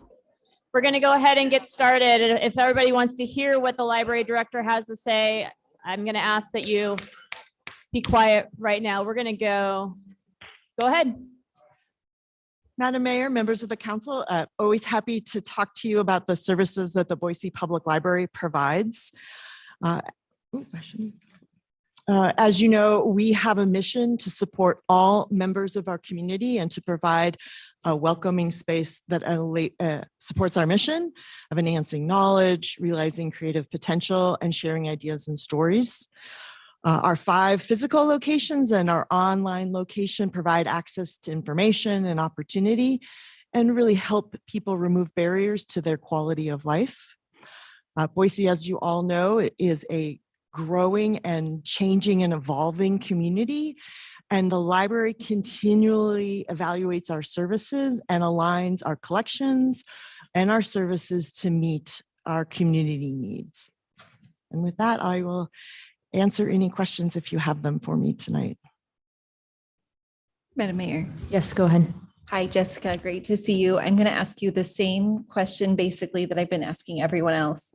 Will there be any necessary shifts in staffing, in service to address more volume of customers or that type of thing that you anticipate? Madam Mayor, Council Member Woodings, thank you for the question. I imagine there will be shifts. There is no way for us to predict them at this time, particularly because we do serve every member of the community and take them as they come into our locations. We really strive to be open for everyone and to adjust as our community changes. Madam Mayor, Yeah. just one follow-up. So shifting staffing needs is something that you're continually doing at all of our locations across the city to address the needs of the community. Is that a fair assessment? Councilmember Whitting, yes, I think that's a fair assessment. That means looking at our collections, what materials are being checked out at which location, and potentially moving items from one location to another if we're seeing that they start to circulate at one location more than another location. Also, our staff tracks the reference questions that we get. And so if we start to see reference questions from one location, that's an opportunity for us to work with a community partner to provide more materials in that area, to provide our staff with training and saying, hey, we're seeing more of these questions come up at these locations. Here's resources. And then also thinking about what are the programs that people may be interested in. It's great for us to be tracking that so that then we can be proactive in making sure our staff are equipped and our materials and our services follow, but it is very much going where the community leads us. Great, thank you. Madam Mayor? Yeah. Thank you. It's good to see you, Jessica. Can you remind us, I know that back in December, we talked about adding a mental health provider to your staff. Can you give us a little bit of an illustration as to what informed that decision? Madam Mayor, Councilmember Sanchez, thank you for the question. Yes, I appreciate you reminding us of the resource that we will be shortly joining the staff of the library, which is a mental health coordinator. Really, that position is designed to help make our whole system more effective at meeting our community's mental health needs. We anticipate that that person, while having a desk at the downtown location, is designed to have rotating hours at our different locations, so that, again, the community has a mental health coordinator that can help them navigate, find resources, and then our staff will be better trained and better equipped to provide resources to our community and specifically mental health needs. Just a quick follow-up, Madam Mayor. So this individual, once they join the staff, would they provide training for other staff across our system? Councilmember Sanchez, yes. Great. Thank you, Jessica. Madam Mayor. Go ahead. Thank you. Thank you, Jessica, for being here. My question is kind of a follow-up to this. So if we'll be looking at programming and potentially shifting programming for a new population, will that be additive, or will it be a change in service that currently exists for the population that currently uses the library?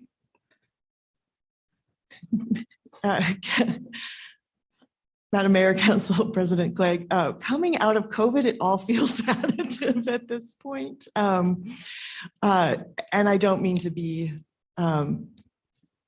make light of that, but right now we've had so little in-person programming that it does feel in some ways that we're truly starting from scratch with the community and trying to make sure that we are providing those in-person programs and services identified by our community and designed to meet their needs. I think we, during COVID, became so much more equipped at online references and one-on-one. We're quite frankly very excited to be able to start offering more in-person programming. Okay, I'll take that to think that it will be additive because you'll continue to respond to the existing population. And if that's the case, what kind of impact will it have on space in what is our smallest library? Council President Clegg, I think that's a good question that we will need to look at the balance of all the users in that community, particularly for the Collister neighborhood. One of the things that we learned during COVID was how effective our programming and story time in the park was. We are able, as you mentioned, that is our smallest location. We are able to have a much larger story time at a local park than we could fit in that branch. And so one of the things that we have worked with Parks and Rec in is to continue, as we add in-person story times, we're going to continue them in the park. They're wildly successful. They're fun. They get new people involved. But that balance of how do we make sure that we're serving every member in every location is constant evolution. My staff probably get tired of me saying this, but the library needs to continually evolve because our community continually evolves. And so it's our job to really be listening and asking the community what services they need and making sure that we're meeting their needs. Thank you. Madam Mayor. Director Dorr, thank you. Part of what we're trying to figure out is whether approving this application will place an undue burden on the public library facilities.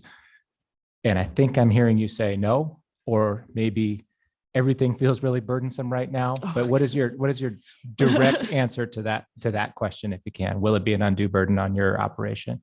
Councilmember Bajent, I did not mean to make that seem that this would be that everything seems undue. I actually feel like we have a really exciting time to actually, now that we have had the ability to learn through COVID and to be able to restart in-person programming. We're very excited about it. It does not feel as an undue burden from COVID.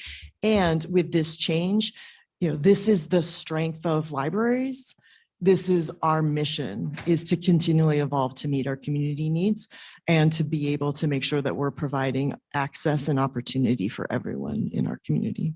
Okay, thank you.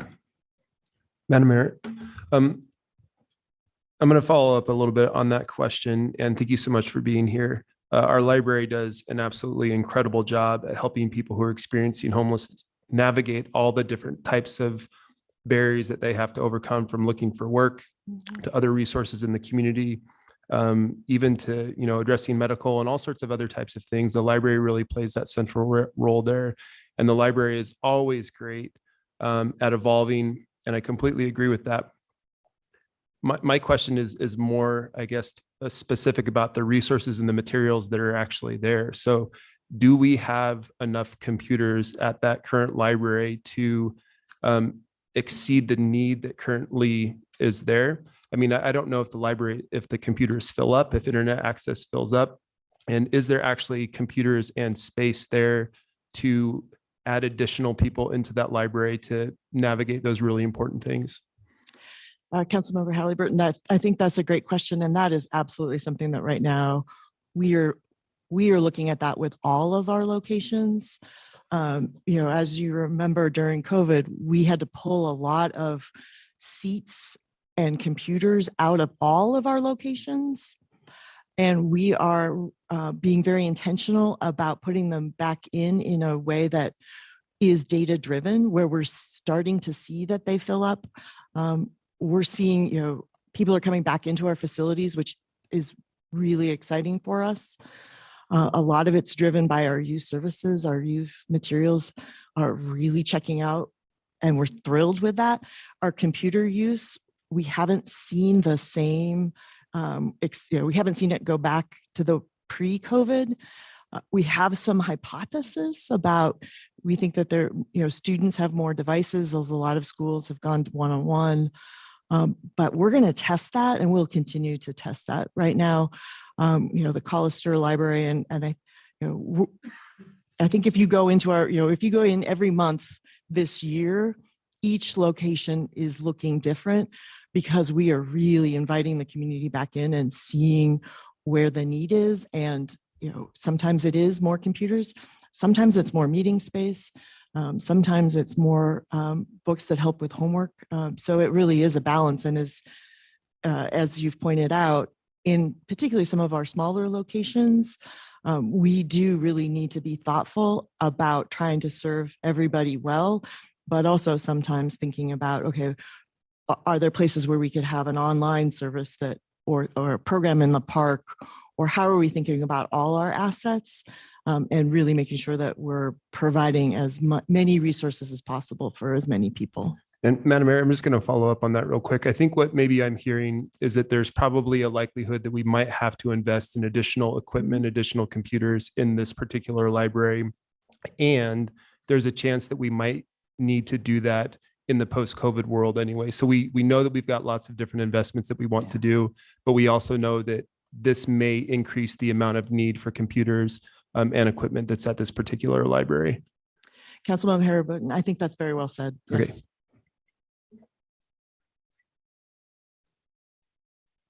Further questions? Okay. Jessica's the last. Nope. Oh, perfect. Because I was about to announce we were going to break early so that we didn't cut the applicant in half, but great. We need to hear from Doug Holloway with Parks, and then the timing will be perfect.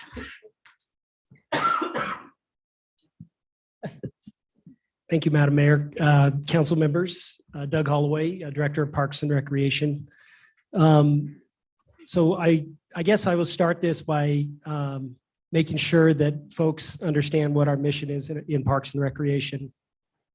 It is to enhance Boiseans' quality of life by providing safe, healthy, and accessible recreational opportunities for all children and adults. So similar to what Director Dorr just shared with you, a park is very similar to a library. It's open to all. So any and all can come there as long as you follow policies and regulations of the park and city code. You're welcome to be in a park or a public facility that is operated by Parks and Recreation. What I have on the screen for you today are the nearby facilities to the proposed shelter location. Obviously, the Boise River Greenbelt and the Willow Lane Athletic Complex are the two closest in proximity to the proposed shelter. Willow Lane really is made up of two different park locations. We have a 6-field softball complex at that location. We also have a small 3-acre park that's also adjacent to the softball complex. It is a non-reservable location, which means there are no formalized picnics or other events that take place at that small park. So it is drop-in use at that location only.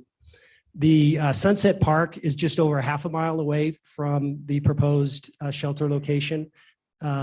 This also is not a reservable park.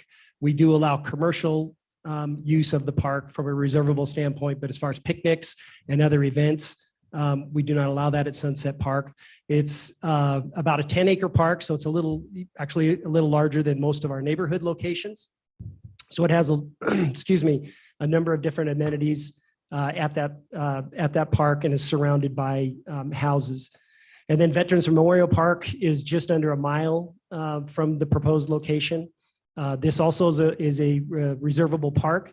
It's about 46 total acres of turf and amenities, and I believe another 30 acres of ponds at this location as well. So these are the park facilities that are closest to the proposed shelter location. I'm happy to entertain any questions, Madam Mayor or council members, you may have addressing any of these facilities. Madam Mayor? Yes, go ahead. Thank you. Hi, Doug. Just a quick question. You said for Sunset Park, people couldn't reserve, but you said commercial, yes? Yeah, so there is, so for example, there is a soccer organization that reserves it that actually gets a commercial permit from our department, and they conduct clinics at that location. But as far as having family picnics and those types of activities that you see at, for example, Ann Morrison Park, that is not reservable for those types of activities. Thank you for clarifying. Madam Mayor. Mhm. Thank you, Doug. I may as well get this on the record. I suspect it will come up. Willow Lane is one of the few parks we own that allows alcohol beverage service. Do you foresee any issues as a result of that? Madam Mayor, Council President Clegg. Again, I think it was Councilmember Bajent that earlier said, we don't predict the weather, so it's hard to tell. We do allow alcohol at both the softball complex as well as the park itself. In comparison to veterans, we do require a permit for alcohol at that location. And the primary reason for that, and working closely with our Boise police partners, is that we were having issues with alcohol in the park. And so we limited it to just permit only. Whether we do it as a permit or it's under the existing policy that we have now, it's still an enforcement issue. So we'd still be relying on primarily our bike patrol. So if we went with a permit, and I guess to get to where this question would end up going, Council President Clegg, would be, we could easily require it to be by permit only, and then we would have to rely on our police partners to be able to enforce alcohol consumption by permit only. Thank you.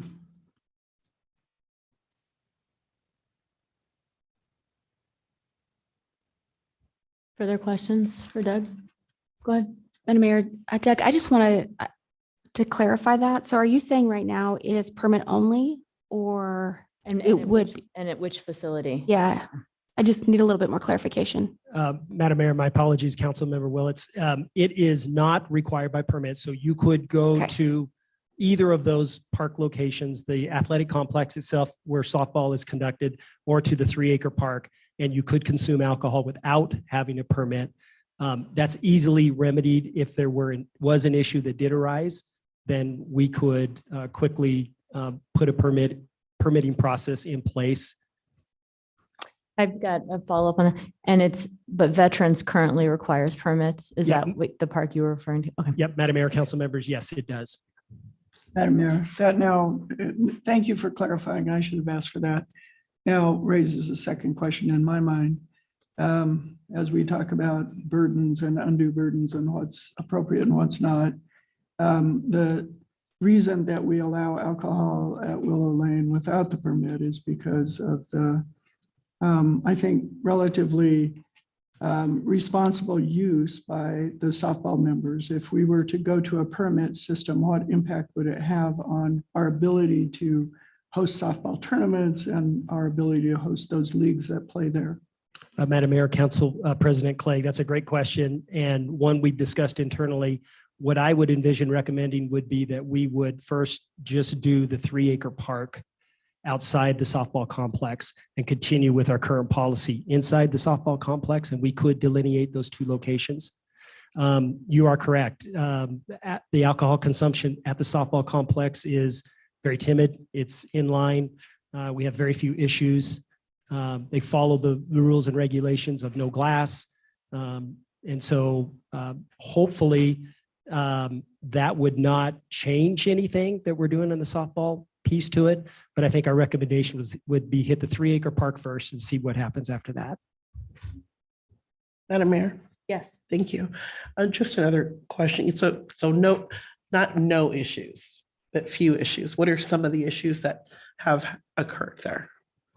And Madam Mayor. I'm sorry, when you say there, do you mean Willow Lane or? Well, Doug was describing, I think it was where the softball players. Great. Okay. Thanks. Yeah, Madam Mayor, Council Member Sanchez, your typical softball player having too much to drink and causing an issue either in a game, after a game. So just your general having too much alcohol. We serve alcohol there with a vendor. We don't serve it, but a third-party vendor does. But we don't restrict teams bringing in their own alcohol in their own coolers. And so we could easily have a cutoff rule for everybody. Unfortunately, we don't control the coolers that come in. And so that's difficult, but it is really pretty minimal. I get very few incidences that occur in the course of a softball season. What would you say would be the worst example? Madam President, Councilmember Sanchez, I think a couple of years ago, we had someone that had consumed too much and actually attempted to assault an umpire. And so we did have to have a police intervention in that to take care of that issue. But that is very, very rare that occurs. I think from a softball community standpoint, they understand the importance of how the social activity occurs between the teams and the consuming of a few beers when you have a softball game. And they respect that and do their best to follow the guidelines that we have set out. Great. Thanks so much, Doug. Madam Mayor, I don't want to dwell on this question too much because I think it's kind of making some assumptions that may or may not be true about any certain group of people. But we allow alcohol in Morrison Park, don't we, in cans? Madam Mayor, Councilmember Halliburton, we do. Julie Davis? Correct. Yes, as long as it's 250 feet from the green belt, we do allow alcohol. So, Madam Mayor, to the follow-up there, the current location that we're at right now, where Interfaith is located, we've got surrounding parks close by that allow alcohol in cans, I believe, not in glass, as long as they're far from the green belt. And there may be some situations, but it doesn't seem like there's a massive amount of situations that we're seeing at either of those parks, to my knowledge. Is that correct? Madam Mayor, Councilmember Halliburton, I would defer to Chief Lee and call for service, but if you see it at Morrison, we actually have an area that we've delegated to the back part of the park, just beyond Dog Island, and put a few picnic tables out there, a porta potty, and those that want to consume alcohol there during the day, they really have respected that area and stay in that area. Now, are they from the shelter or are they from some other transient population? We don't know that. But for the most part, again, I defer to Chief Lee on calls for service. But from our perspective, we don't see a huge issue at Ann Morrison Park. Thanks, Doug. Madam Mayor. Councilmember Halliburton, I appreciate your question, and I didn't want it to set that I was inferring anything. the thing I did not make clear is that I don't believe there's another park where we actually hire a concessionaire to sell alcohol than Willow Lane. Is that correct? Madam Mayor, Council President Clegg, I believe that is correct. I don't think we have any other contracts Thank other you. than any facility such as Ice World, for example. So it is unique in that way, and that was what I was trying to refer to inartfully. Thank you. Is the Willow Lane park portion that you referred to beyond the 250 feet from the greenbelt? Madam Mayor, yes, it is. Madam Mayor, a question I think for Josh, based on Doug's comments. It sounds like what would likely happen would be that if we approve this application, we would take away the public's right to consume alcohol without a permit, at least at that complex. And my question is that an adverse effect on the property in the vicinity? Usually we think about neighboring properties, neighbors, things like that, but does that adversely affect our parks property in the vicinity? Madam Mayor, Council Member Badgett, that's difficult to quantify. I mean, if we're restricting other users of a city park because of this use being put in place in a nearby, potentially, that's kind of a difficult question to answer, unfortunately. And one that's often left to city councils rather than staff. Yeah, that's fair. That's fair. I appreciate that. Thank you. Anything else? Madam Mayor, I don't have any questions for. Well, you've got 5 minutes till we're. Yeah, but I our do scheduled maybe break have a time. question for staff because I think it's our intention when we come back to kind of transition a little bit. Yep. Yeah, and that's great. I mean, we don't have to break it right at 6. I just didn't want to start the next portion. So if there are questions that folks want to get out before dinner break, before we transition to the applicant / appellant, then we, and you've got them now, let's ask them. Of course, you can ask them when we get back as well. Okay. So Madam Mayor, the question, because it came up a lot in the P&Z meeting and was referred to in a variety of other places, and it all kind of, I thought about this because of the 200 or 250 feet from the greenbelt. And it's this concept of 300 feet, a shelter needing to be 300 feet away from a neighborhood. And so that, to my understanding, isn't in code currently. And so I was just hoping that you could maybe help us understand where that conversation is coming from and where we're at with that particular conversation. Absolutely, Madam Mayor, Councilmember Halliburton. So that has come up recently because the module 1 rewrite for the zoning code, which is, and it's just a multi year and consultant driven process. So we have been at the zoning code rewrite for around 18 months now using a consultant named Clarion. They're kind of best practices recommendations included in that first draft of requirement that shelters be 300 feet from residential areas. So that document has gone out for a first round of public input and engagement through our department. That document will continue to evolve through subsequent drafts and then ultimately go through a public hearing process for adoption. So, the zoning code draft zoning code readout is not final by any means. Those were recommendations that were put in there from a consultant. And Madam Mayor, to clarify there, so there's nothing in our current code that says their shelter would have to take place 300 feet away from residential, but there might be a chance that when we adopt our new zoning code, there's a chance that something or some version of that might be included in there. Is that correct? Madam Mayor, Councilmember Halliburton, absolutely. And what that end result of the zoning code rewrite process looks like, it could be a number of things, but there's certainly potential that there is something in code about where these could be located. And Madam Mayor, the final kind of follow up to that question, and Josh, I don't know if you're the right person for this, but in our Shelter Better task force, did they identify that as a distance? Did they identify a distance that they recommended to us? Do we know if that was included in any of the documentation? Madam Mayor, Councilmember Halliburton, I would have to look. I don't know that off the top of my head, unfortunately, but I can do that. Great, thank you. Madam Mayor. Go ahead. Thanks. So just to clarify, Josh, there is no current standard in our code about 300 feet. And as we make our deliberations, we should not consider that in any way. Is that correct? Madam Mayor, Council President Clegg, absolutely. Okay, thank you.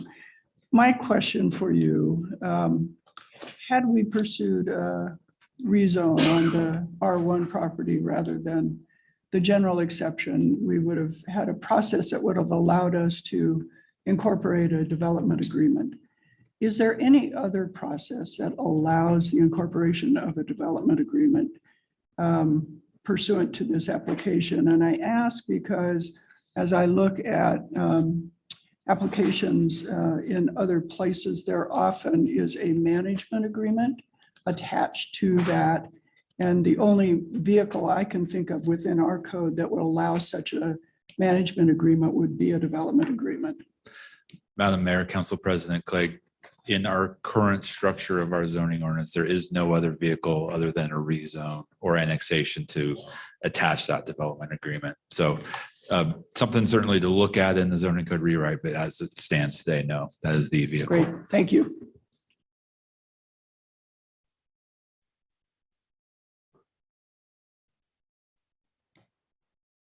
All right. Well, we're going to take a break now. I believe it's a 45-minute break.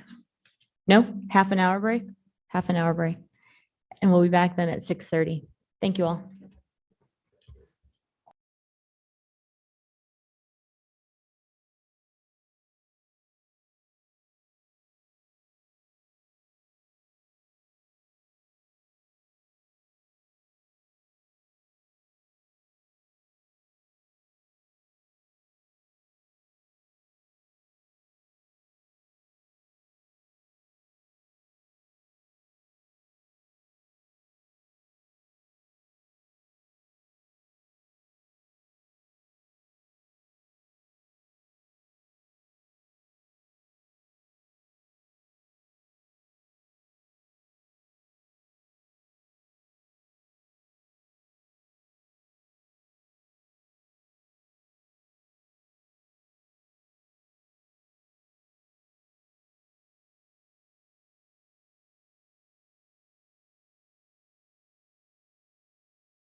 All right, we are all back, so we'll go ahead and get started. We've got Councilmember Halliburton has a question for Josh, so we'll go with that first.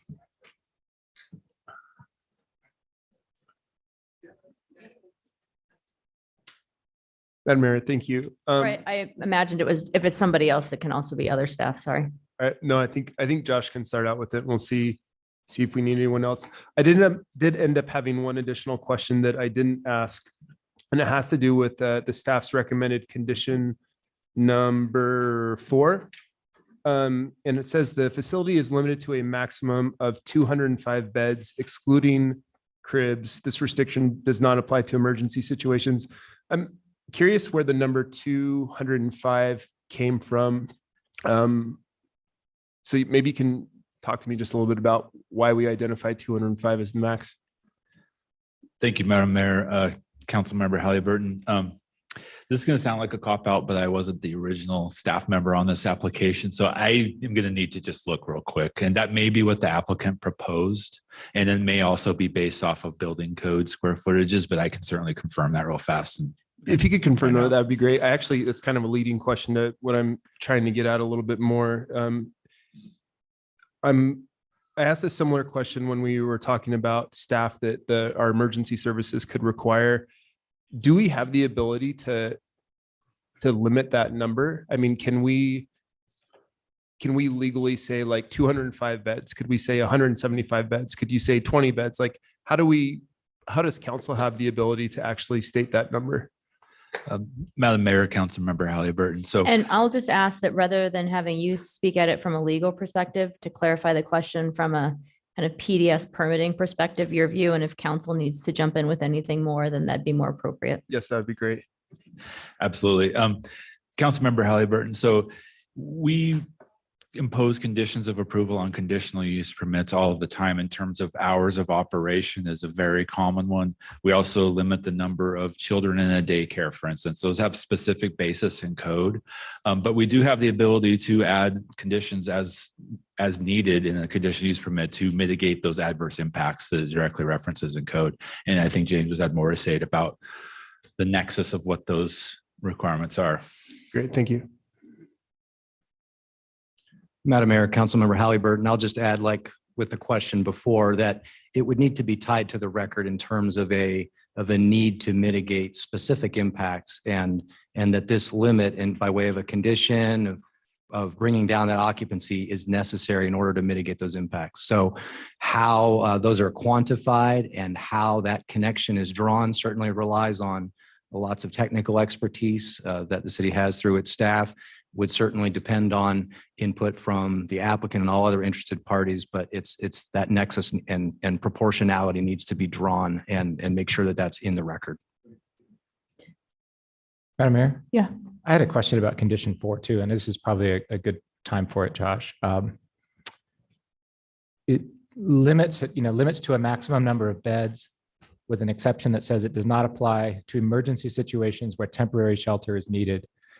And that, in my mind, describes probably many guests at Interfaith that are in emergency situations where temporary shelter is needed. So what did we intend? What line were we trying to draw? And then I just add to that, is there a process to designate as this condition states that emergency services are needed? So just in terms of a follow-up to that. Madam Mayor, Councilmember Bajent, my understanding is that those specific circumstances where that additional emergency shelter is needed would be largely weather related. Extreme sub-zero temperatures in the winter, very high temperatures in the summer where people are needing shelter from the elements. Okay, thank you. Madam Mayor, thank you. So this sort of comes back to the question that I asked before we left, which is there a way to do some kind of a management agreement? Because it seems to me that the specifics people are asking for would be better addressed in that than in conditions, because conditions are frankly difficult to enforce, rely on complaints, those kinds of things. So was there ever any discussion about these more specific items other than the security plan being in some kind of a management agreement? Madam Mayor, Council President Clegg. So at the Planning and Zoning Commission meeting, there certainly was some discussion about the need for an operational plan. A lot of that discussion revolved around exactly what we were just talking about, those overflow events and a plan to deal with those, how to quantify those, what qualifies as an overflow event. But I think an operational plan similar to the security plan could address those concerns. It isn't a development agreement, but it is, somewhat in line with the management plan that you were speaking of. It would be very similar to, this may not be the best example, but CCNRs, right? It's an agreement. It's a recorded signed agreement of the way that the shelter will operate. It could contain parameters such as things like the overflow events, best operating practices that were in an enforceable document. Thank you.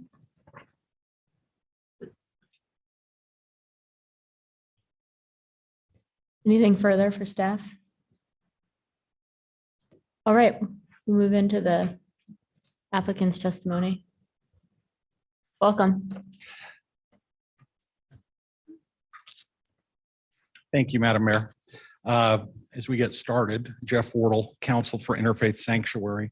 And at the outset, we note, and we appreciate the communication from staff today, but we note that we note our continuing objection to the participation of multiple neighborhood associations on this application, in particular, the provision of more time to the neighborhood associations than to the applicant, as has been proposed. I'll note our communication in advance that noted that you should have received 30, which is equal to the neighborhood association time. We did, but we received that 45 minutes before we arrived.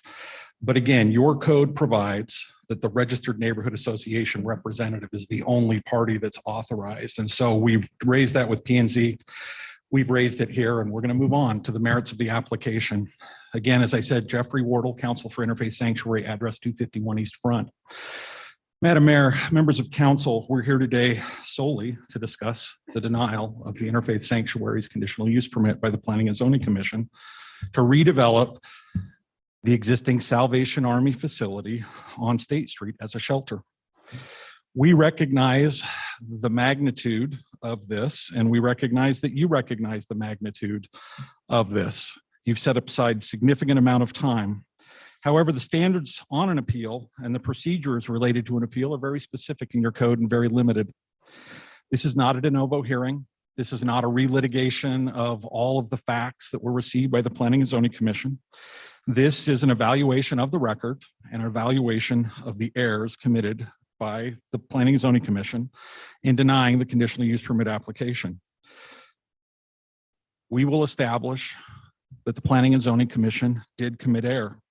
In finding the existence of that error, the council then must determine how best to proceed to correct it and how to address it. We will address that too. Now, before we turn to the legal issues, we do feel some background is important. I think it's important that you understand why this application has been proposed and how this application has been developed. So with that, at this time, I'm going to invite up the Interfaith Sanctuary Executive Director, Jody Peterson, and our board member, Ann Hubbard, to talk about this application, how we arrived here, and what the vision is for this project.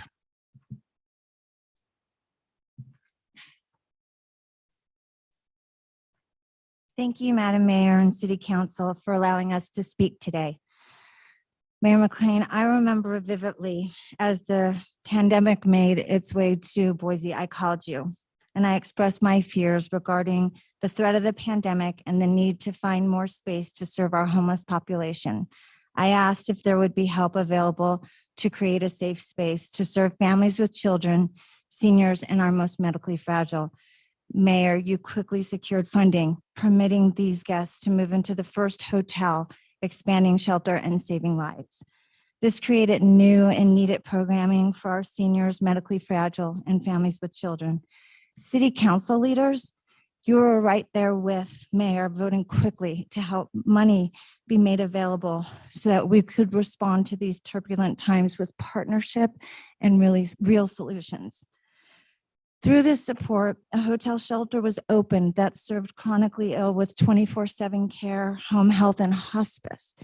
It also opened up the opportunity for partnership with St. Al's, St. Luke's, and Family Medicine Residency of Idaho, so that if you weren't sick enough to be in a hospital, but you were too sick to be released to the street, we did direct intake into the hotel and managed the primary care medications and anything else to reduce the pressure on the emergency medicine system. We also moved our families with children into the hotel, and that provided them safety day and night. We had on-site preschool and computers and tutoring to support our virtual school-age kids. We went from serving 164 guests to a shelter system that serves over 250 guests. Along that, we created partnerships. The Boise Library brought mobile library aid to our main shelter and to our hotel, so our kids and our adults could have access to books. We also were able to create a computer library because access became limited. We created the warming center, which brought that access. All those things have been developed in this new building to mitigate impact and to keep that programming in place. We increased low barrier beds, which are essential in our city. We realized that the hotel shelter would not be available when the pandemic funding ended. And that is when we intensified our search for a larger program, a larger location to ensure programs, services, and shelter beds for our seniors, medically fragile, and families with children would not be lost. The Salvation Army building represents the silver linings of what was gained through these trying times. We appreciate city leadership for working alongside us and serving the immense needs of our homeless population during really difficult times. We cannot go backwards and lose the solutions that were created to lift up care and services for our neighbors without homes. Mayor McLean, City Council, you have trusted us to increase services throughout these 2 years to ensure there was a safe place for our homeless who tested positive to COVID. You trusted us to operate the warming and cooling shelters. You called on us to help create emergency overflow programming. We are grateful for your trust, and together we have kept our homeless community safe, supported, and moving forward with employment, housing, and recovery. Allow us to continue offering all the services we do and to move into our new shelter location, a building that is already zoned to offer shelter to those in our community. Please grant our appeal and overturn the denial of our conditional use permit. Thank you. Madam Mayor and members of the City Council, thank you for this opportunity to offer my testimony. I'm Dr. Ann Hubbard, the recently retired Dean of the School of Nursing at Boise State University. I also have over 25 years of direct experience as a nurse practitioner and nurse in working with homeless populations in 3 states. I'm also an internationally certified transcultural nurse expert, past American Holistic Nurse of the Year, and past International Transcultural Nurse Leader of the Year, author and researcher, including federally granted funding for work with public administration teams in the assessment of homeless shelters and agencies that provide services to homeless within communities. We are in the midst of social turbulence in these times, or perpetual problems surrounding our application. And the outcome will be determined by the Shelter Better Task Force, the efforts of you all as city leaders to engage experts in homeless supportive services. There are many culture clashes happening surrounding our application. Throughout this CUP process, we have heard, I think, I feel, I believe, and wouldn't it be nice if, emotional testimonies, which are cultural opinions that clash often with evidence-based solutions. Our professional culture's approach for this application has been based on established evidence for national best practices in community health, social services, vulnerable population policies, supportive services, plus extensive work directly within homeless communities and populations. Responding to the culture clashes, I refer to the International Evidence-Based Culture Care Theory, which has a 3-step method for dealing with culture clashes and conflict resolution. The prerequisite for this process is respect, mutual respect. This is the #1 value that worldwide research has shown that people desire in any service they experience. Step 1, preservation or maintenance, meaning each culture involved in the clashes prioritizes what they have considered in the process, what they want to have considered in the process. This step has been in action now for more than a year on the application as emotional issues of preservation have been heard. For example, maintaining property values in a neighborhood and maintaining safe shelter for families and children. Step 2 is negotiation or accommodation.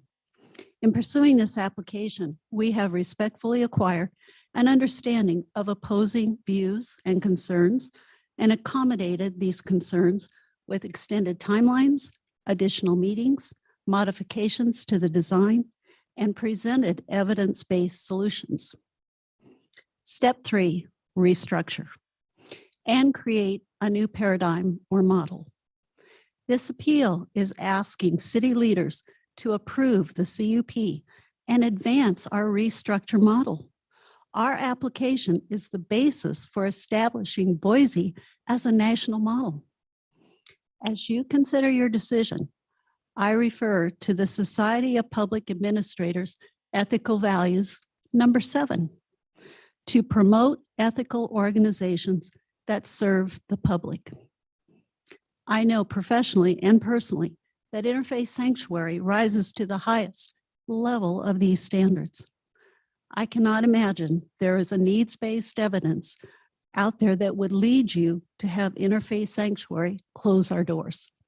Thank you for your time and consideration.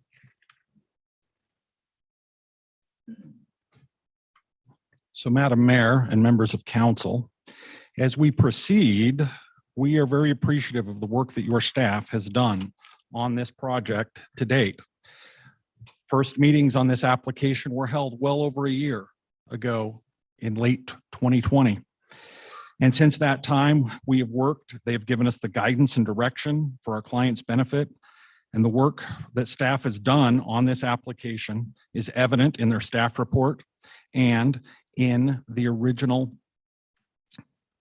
analysis that they provided. It's also evidence in the memorandum you have before you. We also appreciate the efforts that police, fire, parks, public works, and library has done.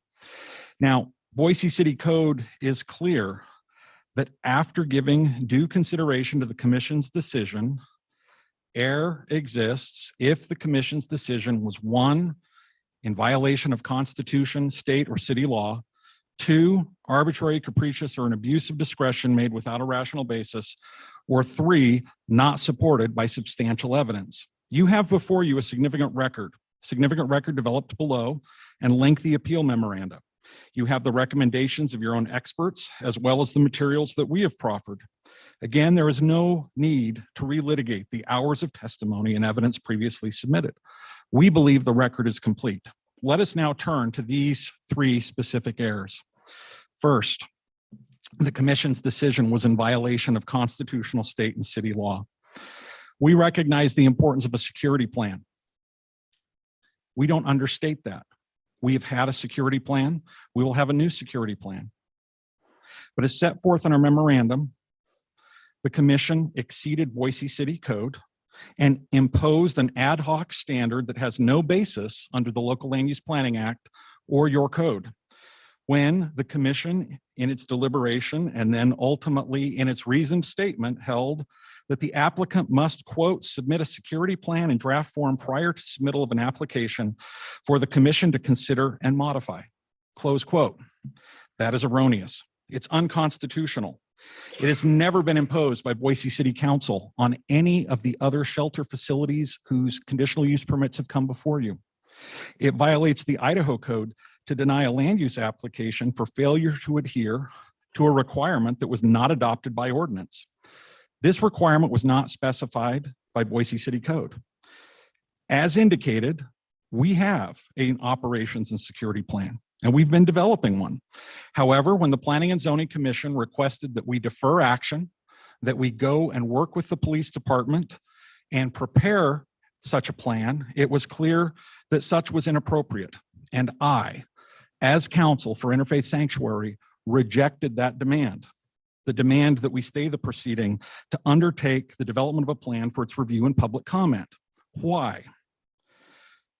There is no requirement, and as Council President Clegg noted, there are no standards in your code for what such a plan would contain. It would be a frivolous and purposeless exercise because nothing that we brought to you could be measured against an objective standard. Moreover, no private party's security and operations plan should ever be the subject of public review, comment, and testimony. It defeats the purpose of such a plan. The recommendations and the request of the Boise Police Department and Fire Department were converted into conditions of approval. And as you noted, there were additional measures that were in the fire department and the police department's recommendations that could have been developed into more refined conditions. They were not. I would posit that before the commission can evaluate the adverse impact and whether or not conditions can be developed to address that, you have to actually develop conditions. You have to identify the conditions that would be imposed and not surrender to the neighborhood veto, which is exactly what happened here. With respect to public facilities, the use issue is not whether a use imposes a burden, it's whether it poses an undue burden. And certain uses and certain needs in a community will have different types of burdens. The commission made no attempt to review, revise, expand, or modify your experts' proposed conditions of approval. In doing so, the commission abdicated its responsibility. It accepted hours and hours of lay testimony, yet failed to take the time to analyze whether or not the recommended conditions were acceptable, whether or not the conditions would, in fact, address the issue of undue burden and the neighborhood. Therefore, it was unable to make the finding that it did. Provide us with standards, and we will satisfy them. You have done that for childcare facilities. You have done that for drive-throughs. You have done that for wireless communication facilities. Your code, however, is absolutely silent as to what you expect of the operator of a shelter home. In fact, look at the requirements of applications that you have approved that I have been here in front of you with. How many times have I brought you a conditional use permit for a drive-through in a C5 zone that has to satisfy certain additional requirements, and we work through, yet never once been asked for an operations plan? When we've done that for banks, never once asked for a security plan. When I brought you the transit center, which required a conditional use permit and was a use no one in this city ever had contemplated could exist, that has unique operational issues, that was not a requirement. It's not that we object and we're concerned and we don't think that we can satisfy the security needs of our guests and the community and work with your police department. It's what is the measurement? What is the objective standard? How do we do it? And I would posit, and we will get into this in further detail, that we have acquiesced to many conditions, many requests. The involvement of the Shelter Better Task Force. We have been cooperative. We have been helpful. We've acquiesced. We've been willing to work on agreements, but I will not allow my client to be subjected to a standard that you have never imposed on another similar operator, including most recently the zoning certificate that was issued to repurpose an assisted living facility. Let's move on to the next issue. The commission's decision was arbitrary, capricious, and abuse of discretion, made without a rational basis because it elevated the comprehensive plan in a manner that effectively amends the zoning ordinance and prohibiting an otherwise permitted use. Now, we have raised this issue a lot, and I'm not going to get into the details. I'm not going to get into the weeds, but your code only allows a shelter home, SROs, and soup kitchens in 4 zones. The C2, C3, C4, and C5 zones. Those are the only 4 zones that they're permitted, and all 4 require a conditional use permit. The Boise City Code does not permit shelters anywhere as a matter of right. Invoking language, therefore, from the comprehensive plan to find that shelters are prohibited in areas designated on your land use plan as commercial functionally amends your zoning ordinance. That's what the commission did. You cannot prohibit a shelter utilizing the comprehensive plan as an inappropriate use in a commercial land use under the comprehensive plan when your zoning code expressly identifies the C2 zone as one of the 4 zones where it's permitted. Now, I'm sure we're going to have significant discussions about the comprehensive plan, and we're prepared to answer those questions.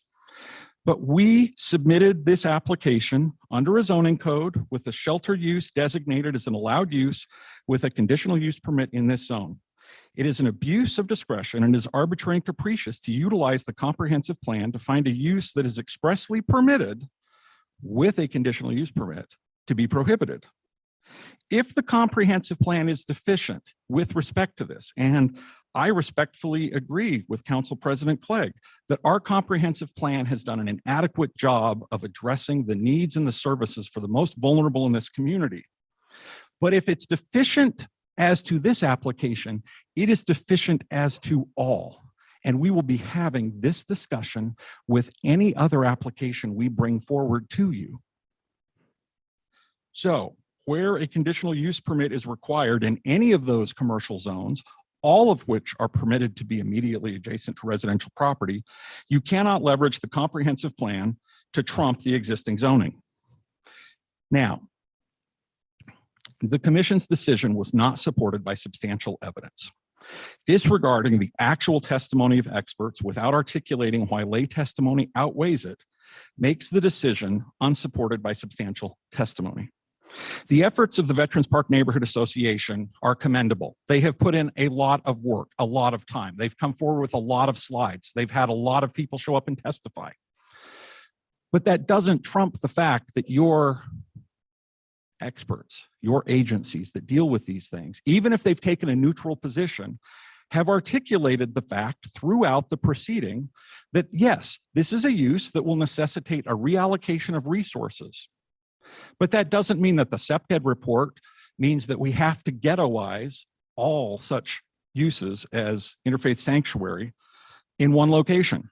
In fact, the actual testimony and recommendations from Boise Police, Fire, and Our Path Home, as well as our application, have gone to great length to address how we deal with the various issues that have been presented. The mere volume and quantity of public testimony is not dispositive.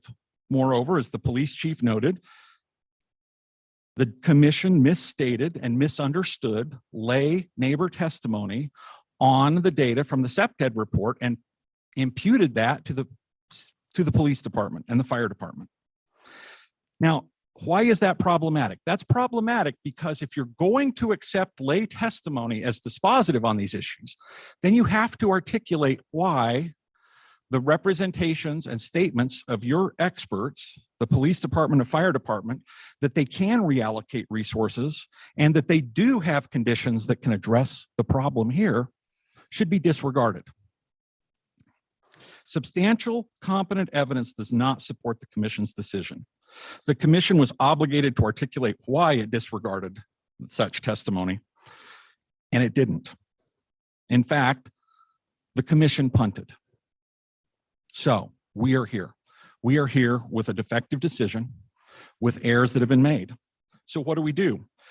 Well, by engaging in the ad hoc decision-making, trying to establish a requirement for a security plan, by arbitrarily elevating the comprehensive plan provisions on the commercial land use to prohibit this, and by disregarding the actual testimony of the public safety and public health officials, the commission erred.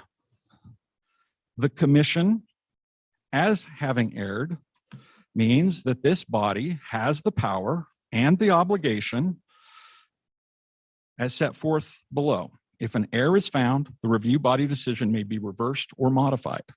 You have that power. There is no justification to remand this back to the commission. There's no procedural error. They held hearings, they noticed the hearings, they did those things. There's a sufficient factual record. There's clear guidance from the relevant departments.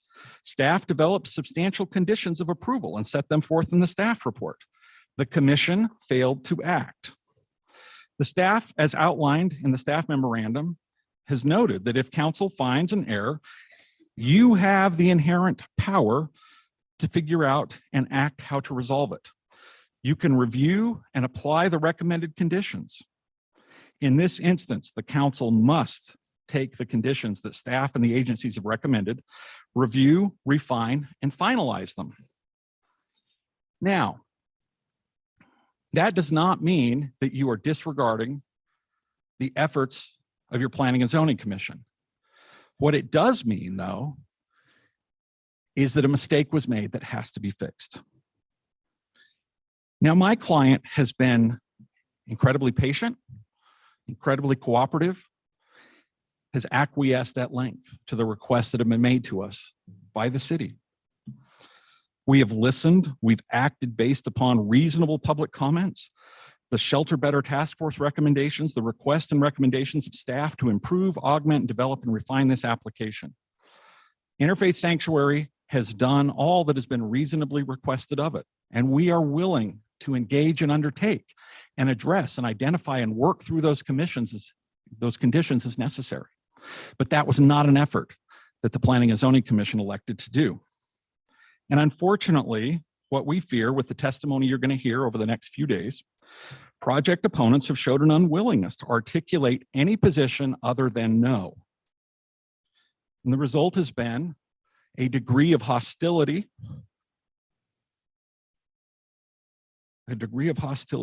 to those who are the most vulnerable and most in need in our community that is unacceptable. There is a continuum of housing and social services that has to be met. The provision of a low barrier shelter serving all is appropriate and necessary. You're going to hear testimony that we should do treatment first, and others will demand housing first. But low barrier shelter is the first step into pursuing either of those issues to serve all that are unhoused. We anticipate you're going to hear testimony that is not germane to the issues being appealed.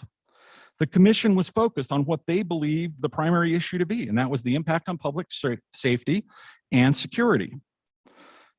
The focus should be on the defects of the commission, not whether there should have been more neighborhood meetings, if the homeless threaten Boise River riparian areas, conspiracies about the shoreline renewal area and the efforts of CCDC, the impact of this shelter upon commuters and drivers on State Street.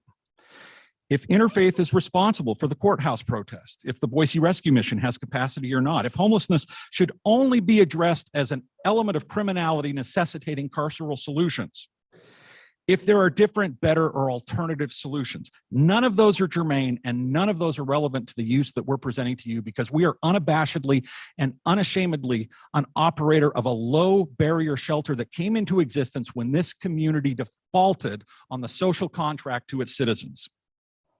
We have a crisis in a lack of housing and a lack of shelter. This application will add training programs, on-site medical care, treatment options, capacity for the highest unserved members of our community.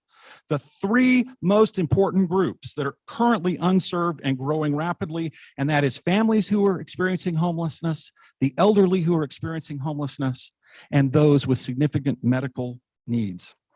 Society, I believe, should not outsource its obligations to private nonprofits if we're going to run private nonprofits through the ringer. Except we have. Except for this application, there has been no alternative viable solution presented over the course of the past 15 months since we started down this road to provide for larger, low barrier shelter for families, the medically indigent, and the elderly. The commission erred. It erred in multiple ways that can and should be reversed. So we recognize that you have questions. We have brought our team to answer those questions. Who is here tonight? Well, beyond the legal defects in the commission's action, I'm here to address the policy issues, the comprehensive plan, all of your land use, legal, and other zoning issues. We have operations staff from Interfaith Sanctuary with Jody Peterson, Miranda J., Alexis Stimson. Ann Hubbard is available again to answer your questions about homeless supportive services. The team from Erstad Architects is here to answer your design and code questions.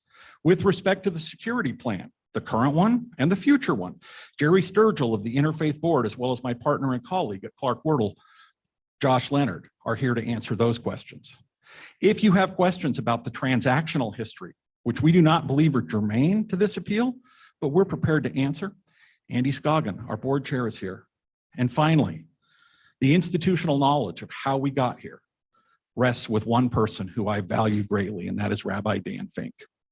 So with that, we ask that you grant the appeal, reverse the decision of the Planning and Zoning Commission, grant this petition for judicial review, and allow us to move forward.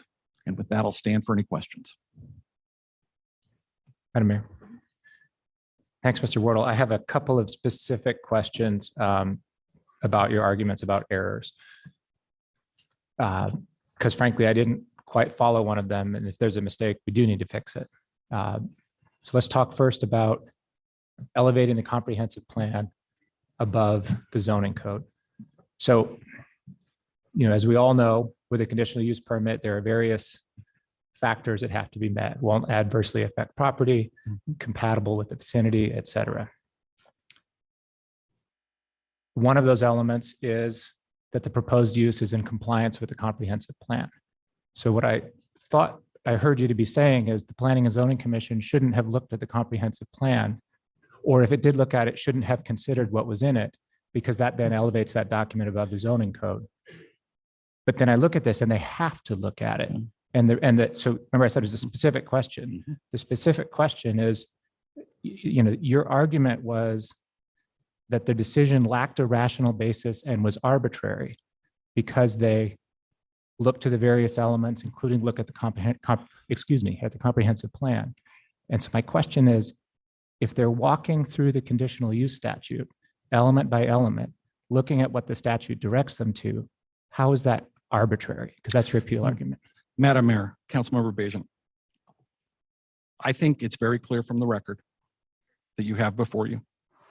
Commissioner Blanchard cited the use standard associated with your land use plan element of the comprehensive plan for commercial uses. And based upon that, argued, and it is in the reasoned statement, that shelters are not compatible with the commercial use specified in the comprehensive plan. I would posit that that was a fundamental error because you have already zoned commercial uses as the only zones, the C2, 3, 4, and 5, where you can undertake this use. So when you look at what the reasoned statement states and you look at the transcript of what Commissioner Blanchard said, Commissioner Blanchard took the position that you could not put a shelter in a commercial use area, that it was inappropriate. And if you do that, that elevates the comprehensive plan above the zoning ordinance. Now, any conditional use has to be consistent with the comprehensive plan. Their consistency, however, does not mean exactness. It doesn't necessitate that you're adhering to every provision. And I think Council President Clegg did an excellent job. It is a Rorschach test. You look at it and staff goes, yeah, this is an adaptive reuse of a building. But the language says, well, it's got to be a historic building. But is historic meaning historic as in its nature and character or how long it's been here? When we look at the comprehensive plan, you have to apply those elements, but the statute and Idaho law is absolutely clear, and we've briefed it completely, that your zoning code trumps your comprehensive plan. So in the event of a conflict between the two, you have to go with your zoning code. And in this instance, I do not see how, as a matter of law, a planning and zoning commission can find that you cannot put a shelter in a commercial use under the comprehensive plan because of language that excludes it when you don't talk about it anywhere and where you have a zoning ordinance that says it can only go here. That's the mistake I believe they made, council member. Okay, thank you. That does make it clear. I guess it seems like it would be less arbitrary and more unlawful procedure. I don't, Madam Mayor, Councilmember Bajan, however we want to characterize it, I defer to you in that regard. Fair enough. I think it rings several of the chimes of improper. My second question was about the security plan. Because as I read the record, as I watched substantial parts of that hearing, my perception was that there were concerns that this proposed use might have various effects and impacts, and that a security plan was proposed as a way to give some assurance that they'd be mitigated. So the issue, as I understood it, wasn't there must be a security plan. It was there must be evidence that these adverse impacts will be mitigated. And the type of evidence that we would consider or look at is, for example, a security plan, and everybody focused on that. And the reason I'm asking this specific question, first, is that right? But the specific question is, if that's right, then how is it unlawful? It's not conditioning the application on the presence of an unknown brand new condition. It's conditioning it on the presence of evidence that shows the mitigation will happen. Madam Mayor, Councilmember Bajan, I think we have set forth, and if we need to talk specifically about process, I will address process. If we need to talk about what we have done in the past and what we are prepared to do in the future, I'm going to call up a couple other people. No, I want to talk specifically about the legal error that you believe was made. When we go back and we look at what Commissioner Danley, and again, I am loath to go back to a transcript and start pointing fingers, but there are moments in the transcript in this hearing that turned the conversation. One was Commissioner Blanchard reading the commercial use definition out of the comp plan. The second was Commissioner Danley saying, well, we don't even know anything about the security plan. We know all about the garbage. And our response to that was, we have provided you what you have asked for. We would provide whatever you ask for. Your staff put us into extended review, which permits the identification of additional studies and reports that need to be done. But the question we posed back is, what would a security plan look like to you?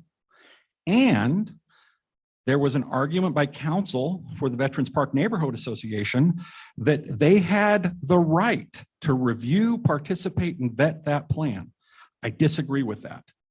And I also finally, in response to your point, we spent a significant amount of time reviewing this body's and this city's past treatment of other comparable shelters and conditional use permits. And never once have you seen a degree of conditions related to security, as have been proposed here, conditions which we accept and don't object to, but never once has the Planning and Zoning Commission articulated the fact that, well, we can't act on city lights, we can't act on Boise Rescue Mission, we can't act on the conversion of the most recent application, the conversion, because we don't have a security plan. It's arbitrary and capricious, and it doesn't satisfy equal protection to go, oh, we've got a problem here where we've never articulated what that problem is. And I guess I would say, I understand, yes, you have to prove to us, we bear the burden, I get that. But what are the standards? What does this plan look like? Because we have engaged with your police department, the public safety people throughout, and the direction that we have received is that, no, we're not going to sit down and review your plan until we have an approved application. That's not what we do. It's on you. And that's what Commissioner Danley was telling us to do. So if you're mad at my client for not having a security plan, be mad at me. I'm not mad at anyone. You're good. But you didn't answer my question. My question is, why was it illegal to require a security plan if the security plan was merely one form of evidence to show that adverse impact would be mitigated? Madam Mayor, Councilmember Bajan, I would go back to the reasoned statement made by the Planning and Zoning Commission, which indicated that it was an obligation of the applicant to submit the security plan before they make the application so that it can be reviewed by the Planning and Zoning Commission. We can talk about all of this, but ultimately their finding was we had an obligation to produce it and provide it from the very beginning. That is the reasoned statement. That is an error. If they had asked us, well, what would it take to do it? We go, adopt the condition, go ahead and take the 13 additional points that the police department specified that we should address, put them in there. In fact, in the deliberations, Commissioner Danley came back with 4 or 5 additional elements that he thought would be appropriate to pull over from septet analysis and put in a security plan.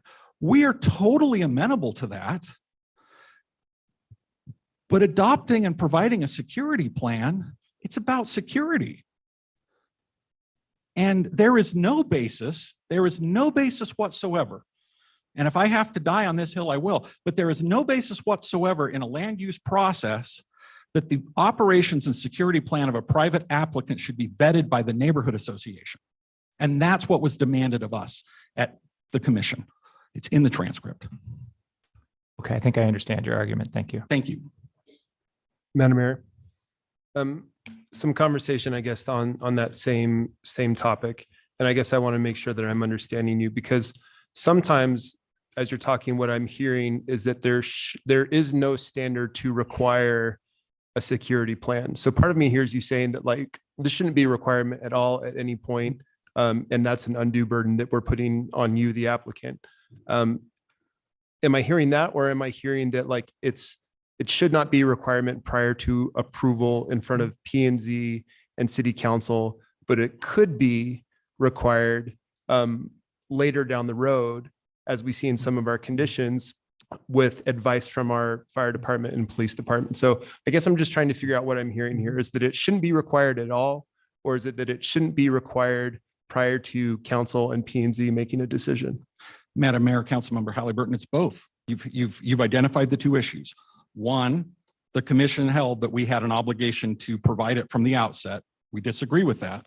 But two, we are totally amenable to a condition that requires us under appropriate security measures to bring it back so it's not a public record, and work with your fire department, get the fire department's analysis and response to it.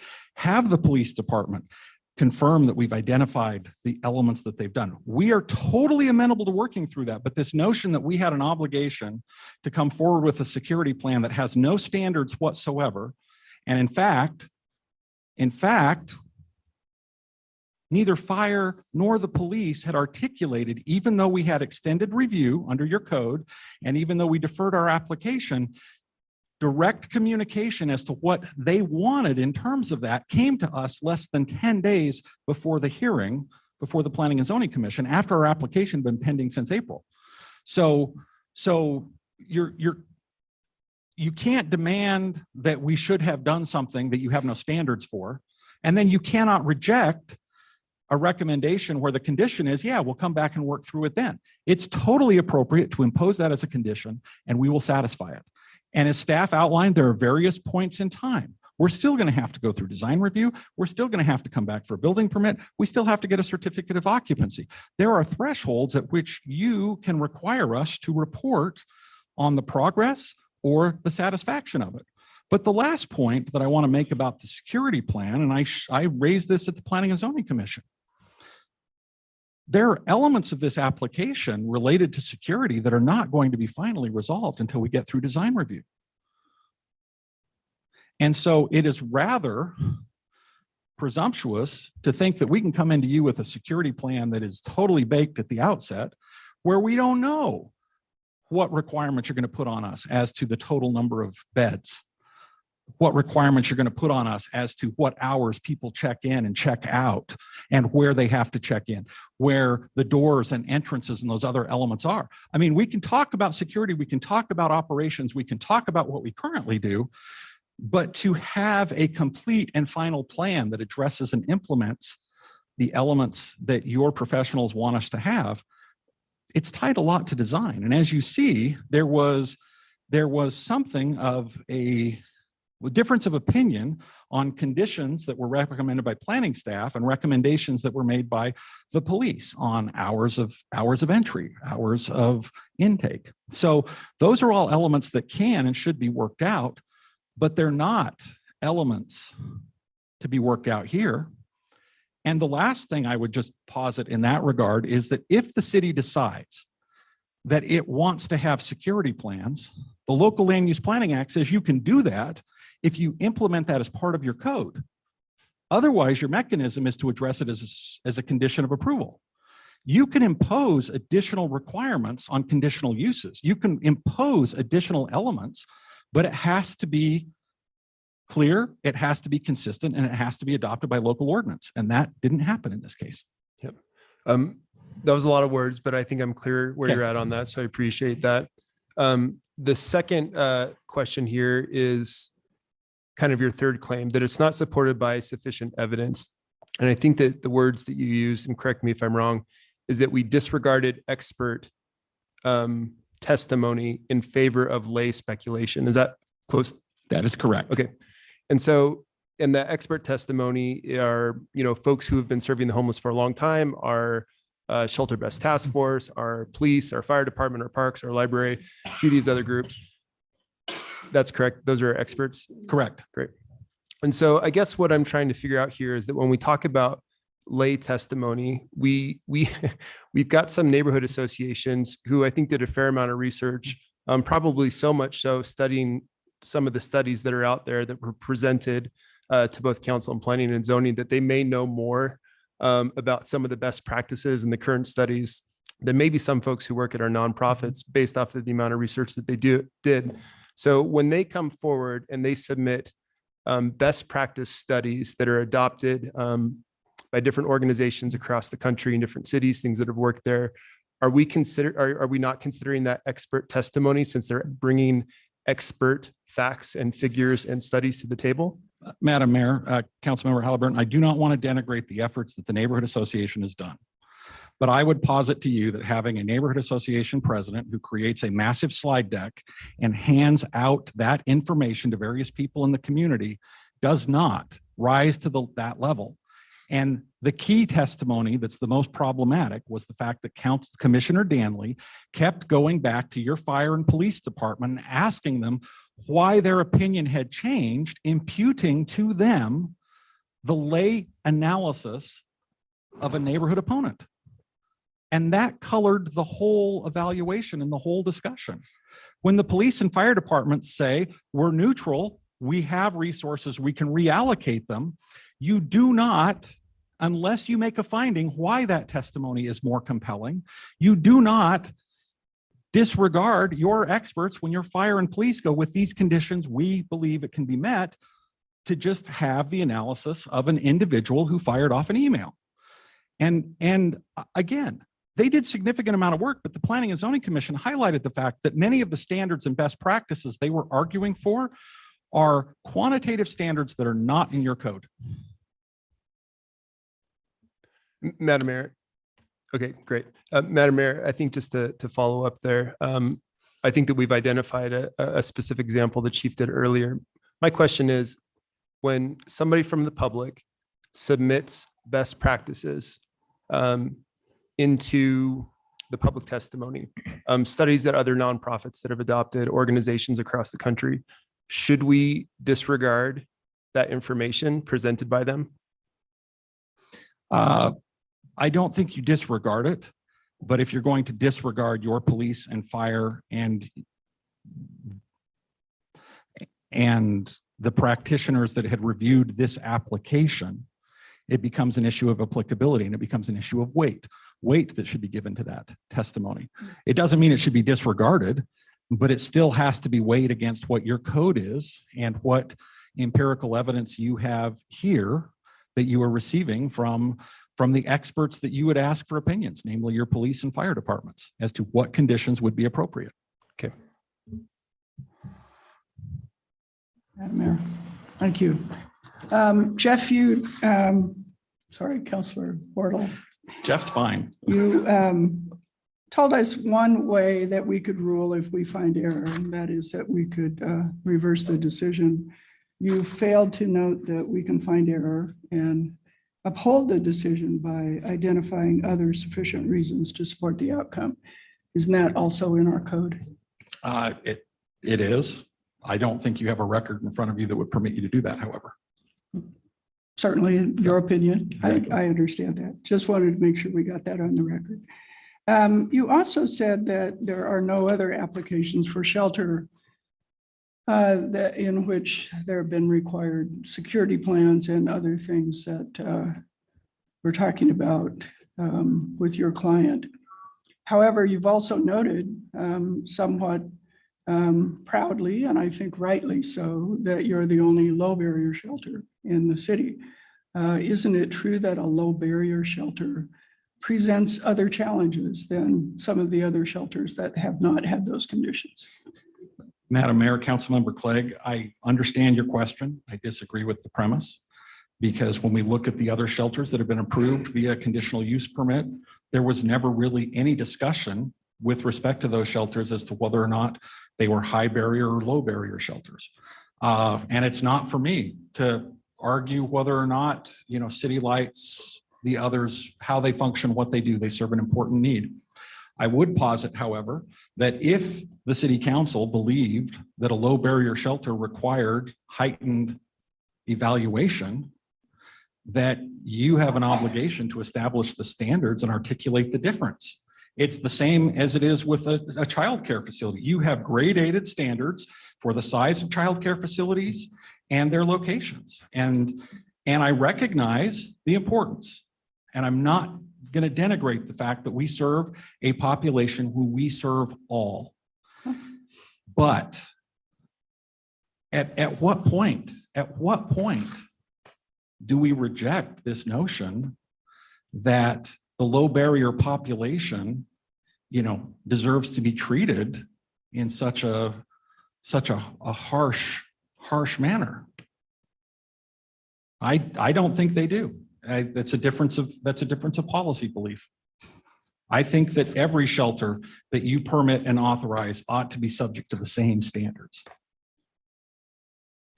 Thank you. Again, I respect your opinion. Finally, you've said repeatedly that you're willing to accept additional conditions under which to respond with either operations and or security plans. Am I to posit from that if our ruling were to find error and reverse the decision, but impose a group of additional conditions, that you'd be willing to accept that? We are always amenable to working through those conditions. The issue that we had at planning and zoning was there just never was an attempt to do that. And they can't be so draconian that they violate constitutional rights. So we don't view the 20 conditions that were outlined as the be all end all. We recognize your inherent authority to add additional conditions and to be able to work through that. And we will, as we have done with every step of this application, we will be cooperative and we will be acquiescent to a certain degree. But me as the attorney is always going to defend the constitutional rights of the guests of Interfaith Sanctuary and Interfaith Sanctuary's inherent authority to provide those services. Well, as a passionate person, I respect your combativeness. Thank you. Thank you, Council Member. Thank you, Jeff. I'm not sure who this question is for. I'm going to shift gears a little bit away from the legal parts. We'll get the right go person for here to some you. practical parts. And my first question is, we heard from various directors of city services about how, I think what I heard was services will be impacted. We will shift resources to make sure that we're still serving our entire community, which I think is completely fair. But looking through the designs for Interfaith Sanctuary, my question is there anything in the designs that further helps mitigate some of those impacts to city services? At this point, I'm going to invite Andy Erstad up and then potentially Jody. But Andy, if you want to address the design. Good evening, Mayor and council members. Council Member Woodings, a great question. And one of the things that has been swirling around in terms of, is this adding undue burden? I think one of the things about the planning that we've gone through that is, I think, really fantastic is this plan and the layout, which is within your packages, we cover all of the clients, the spectrum of clients. We have libraries, we have classrooms, we have computer rooms. We are picking up many of those things that were addressed by the Director Durer of the library. The condition that the fire department had to have a medical, like a nurse or an EMT on board, literally shifts some of the burden that has been talked about by many questions and this question from Commissioner Badgett was, is this undue? Is this adding undue? We think the design is actually tremendously mitigating the what would be perceived burdens by virtue of the programming that's embedded within the floor plans and the layout. So sure. So Andy's design is actually in complete. Oh, no. Sorry. I just meant come closer to the mic. Oh, sorry. I'm like, hug. Andy's design was based off of this project, this building actually in itself mitigating impact. And what we've learned from having a shelter that doesn't have space to keep guests in 24/7, having to actually ask guests that are not involved in programming to leave at 7 a.m. and not come back until 5 p.m., not having the space to care for all. That in itself is what puts an impact out into the emergency services and onto the street. So this new building design was designed with capacity to offer a stay 24/7. Additionally, with our partnership with Primary Health, there is actually a medical clinic that is built inside of this building that is partnered with Family Medicine Residency of Idaho and Terry Riley, with residents that are assigned that we would be lifting up medical in a more significant way than actually what's been asked of us, which is about 20 hours a week. We'll have 4 more than that. And that in itself will again mitigate impact onto the emergency services because we've never had that kind of access before. There's a library that's built in here. There is actually a computer library for teens, a computer library for adults. There's a day center, which currently Interfaith Sanctuary has day programming, but not a day center. And so Corpus Christi has to manage all the homeless population. This building has a day center that has meals, job training, employment opportunities, all the case management and supportive services. So when looking at the design, that allows you to see how our programming itself directly mitigates impact in a significant way. We even have a park, a community garden, a playground, and a green space for kids on the backside of the property for those who won't feel safe maybe in this new neighborhood. So stepping back to how it's been designed, that's why they have created this plan. What she said. What she said. Yeah. I think the other point I would love to make is that we're on 1.99 acres, or almost 2 acres of ground. We have a building coverage of 39%. So we have virtually 60% of the property is open ground. The largest portion of it is to the north, and it's the enclosed park, bike storages, the meeting areas, things of that nature. And that's totally enclosed with an 8-foot fence and landscaping buffering between that and the neighborhood. So we do not have any incursions into the neighborhood. Everyone comes in off of State Street and they exit off of State Street. And I think, again, when you talk about SEPTED and the goals and objectives of SEPTED, you really are looking at how to protect everyone. And we take that very seriously because we also think that the vulnerable need to be protected as much as the neighbors.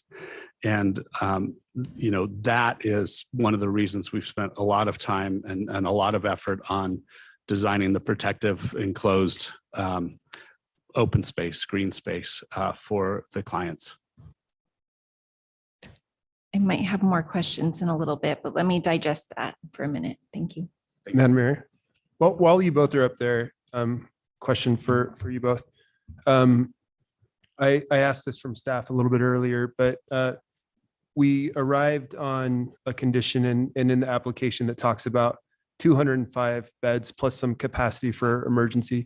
Where did we get to 205? Or how do we arrive on that number? Well, we actually started at 250. We looked at the amount of guests we were serving between the emergency shelter and the hotel shelter. And our fear was that when the pandemic funding ended, we would have to unhouse people to the street. So our goal was to at least serve the clients that were currently within our care within this new building. But the number was not well received. And so we compromised and brought that number down to 205, which is not adequate.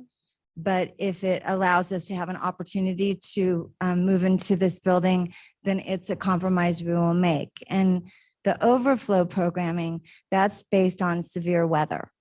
And we actually this winter developed an overflow program because our shelter didn't have capacity to handle everyone. We were having people sleep in an outside tent and in a portable classroom. And so in partnership with the city of Boise, there was some funding that was brought in, and overflow actually moved into motels, and we managed that program. And so I think as we look forward, that might be the better option than floor mats in a dining room. But that's why we have an overflow program, is for severe weather conditions that are automatically triggered by the actual National Weather Service. Yep. Madam Mayor, to follow up, first of all, Jody, I'm glad that you brought that up. I think we did learn some stuff during the pandemic about what might be a better situation potentially than floor mats. This question is going to come up later, I'm sure, because it was in earlier testimony and it was submitted in some of the studies. So I want to just save us some time and ask it now. There's going to be some questions that talk about the average square foot per guest. And I think that we're looking at a variety of different neighboring cities, and we'll probably say an average is about 250 square feet per guest, and that Interfaith's proposal at 205 would be about 133 square feet per guest.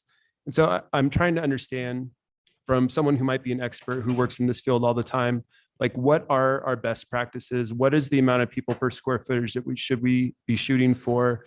And why does Interfaith's application have a smaller amount of square foot per guest than some of our neighboring cities and shelters? Madam Mayor, Councilmember Halliburton, I was anxious to jump up when you were asking about the issue of experts and people doing all kinds of research and whatnot. Please be cautious and be aware of what those criteria are based on, because there is no code in Boise, Idaho that tells us what the square footage needs to be. The neighbors investigation take a number of shelters from British Columbia, Canada. We have nothing to do there. Salt Lake City and other areas. And so we design based on the set of parameters that we are given here within Boise City, and we meet Boise City codes. The square footage allocations for shelters is not defined within the International Building Code, the IBC, which is what we're obligated to work with. The other thing is that there will be, how do you calculate the square footage? Our calculation is that the average per square foot per person in our facility is closer to 191 square feet per person. I can't validate the square footage of 220, 230 in the other areas, in part because we have to design to what the standards are here in Boise, Idaho. So there's two issues going on. If you, and I think as Jeff pointed out, if you want us to use a different set of criteria, then you have to memorialize those into a law. And those don't exist in Boise. They don't exist in Boise, Idaho. They don't exist in the International Building Code that has been adopted by the state of Idaho and as such by the city of Boise. Madam Mayor, I want to follow up there, and I'd love to hear your response, and it's going to be a really bad analogy. So in our city code, we don't have anything that tells us what our bicycle parking is supposed to look like. But I, who work with bicycles a lot, can tell you exactly what the APBP code is for bike parking and exactly how they should work. And if you don't build them that way, they'll have an adverse impact on people with disabilities, a variety of other people there. I know the best practices because I'm in this field, but they aren't adopted in our city code. So I guess what I'm trying to get at is, do we know from our expert point of view, if there are best practices for shelter design, the amount of people per square footage that we should be looking at, even if it's not adopted into code, if we don't do it correctly, it potentially does have an adverse impact on both the people staying there and potentially people in the surrounding area. So do we know if there is a best practice standard that's out there? Yes, and our emergency shelter definitely does not have it. So we did ask Andy to improve significantly.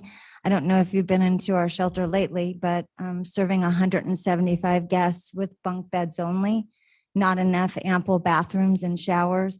We do not qualify as best practices, but that's why we are lifting up and creating private rooms, actual medical dorms that create more space to have home health and hospice be able to access our guests, a separate family building, bathrooms and everything to kind of, create this similar space that the hotel was able to provide for our seniors as well. And then private rooms, all of that was taken into consideration. Some actually get a little bit more square footage than others because they're stuck in our shelter system, which is just they can't get access, but they're stable, they're employed, they're just waiting.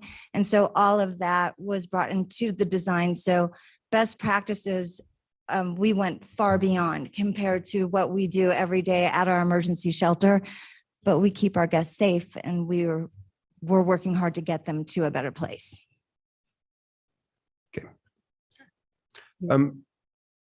Let me ask, just like, let me try to follow up one more time here. So 100% agree.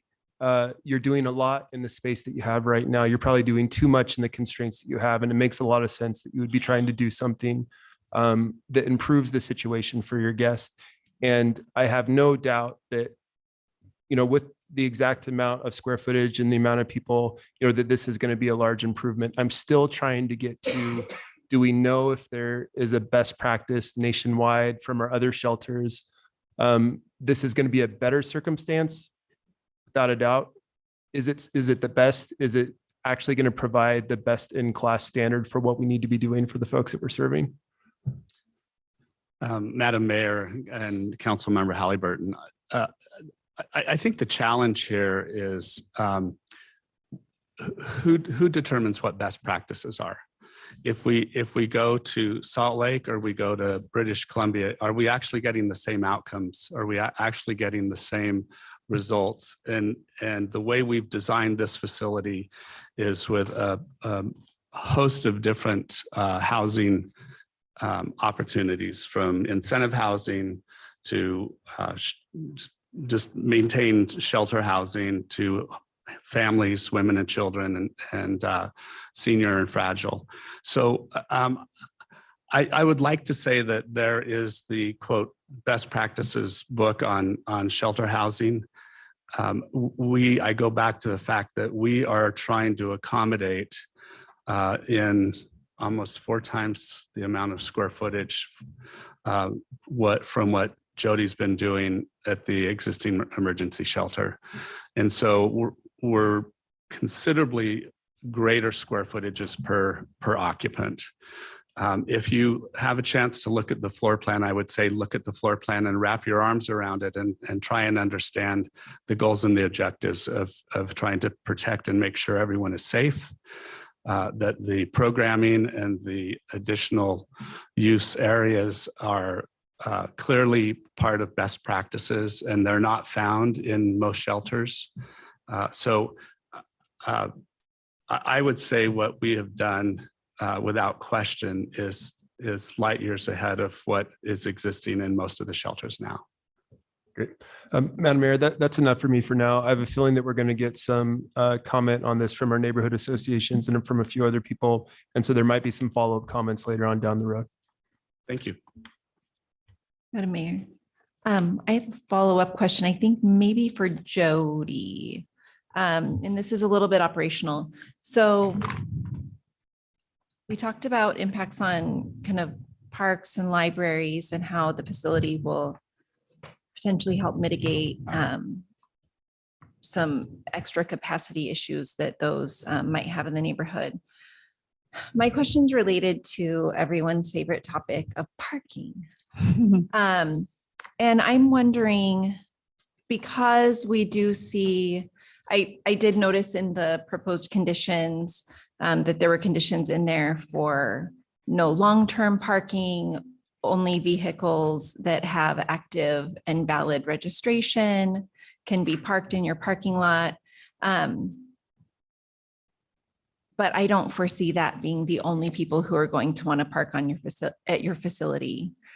So have you put any thought into what about cars that end up on neighborhood streets? What about cars that end up on the frontage road, and how you might address things like that? Mayor McLean, Councilwoman Woodings, I realize I've forgotten to do that every time. So we already have policies and procedures for cars that are on our properties. Passes are required, updated registrations, valid driver's license to park on either the hotel property, and the hotel actually manages that for us by giving them dashboard passes. And they actually monitor their parking lot, because other people do try and come and park in that parking lot, but they're not guests of our program. The guests that stay at our shelter, we have limited parking, staff and guests. We did a count, I think, when we were putting together our proposal, only 7 of our guests at that time owned cars. that needed parking in our facility. There is that tricky question about on-site, what is our security responsibility, and then community, what is that? And when a car is parked on a frontage road or it's parked extended time, the City of Boise Police Department has a very stringent system. They have a tagging program. And so neighbors anywhere who have a car that's parked there that shouldn't be there, they call non-emergency, they let them know. The police department is actually in charge of monitoring and maintaining cars on roads. And one of the greatest challenges right now, which is not for a shelter, is for people who haven't come to the shelter, but they're living in their cars, their RVs and things like that, and they're finding places to park, and that's spread throughout the city. Those people are choosing to actually utilize their vehicles right now for homes, and they don't utilize our shelter system. So cars you see around Americana, Cooper Court, that's also their homes. So it's two questions for us. We have to manage who is allowed to park on our property, but then it's to educate the neighborhood and also for us to be a good neighbor and let them know if cars are being parked in places that they're not supposed to. There is a system in place that will manage that. Madam Mayor, follow up. Will you be serving only people who are utilizing Interfaith's overnight shelter, or will you be serving the greater community? So folks who are choosing to live in their cars, but then come to day shelter at Interfaith? Yeah, no, Interfaith Sanctuary will serve those who stayed in our shelter the night before. The unsheltered and those who are utilizing other shelter systems, Corpus Christi is their day shelter. They're able to access showers, bathrooms, laundry, computers, and things like that. And that is for those who don't have a place to be during the day. They're able to get their meals and stuff like that. But Interfaith Sanctuary's programming is specifically for the guests who stay with us the night before, and they can utilize the day shelter, the meals and things like that. But we will not be a soup kitchen. We will not be open door. We will do intakes from hospitals. If we have space, we'll do intakes for families and things like that, but it's not available for day use only. Okay, thank you. Madam Mayor, I have one more question for Mr. Wardle that I forgot to ask earlier.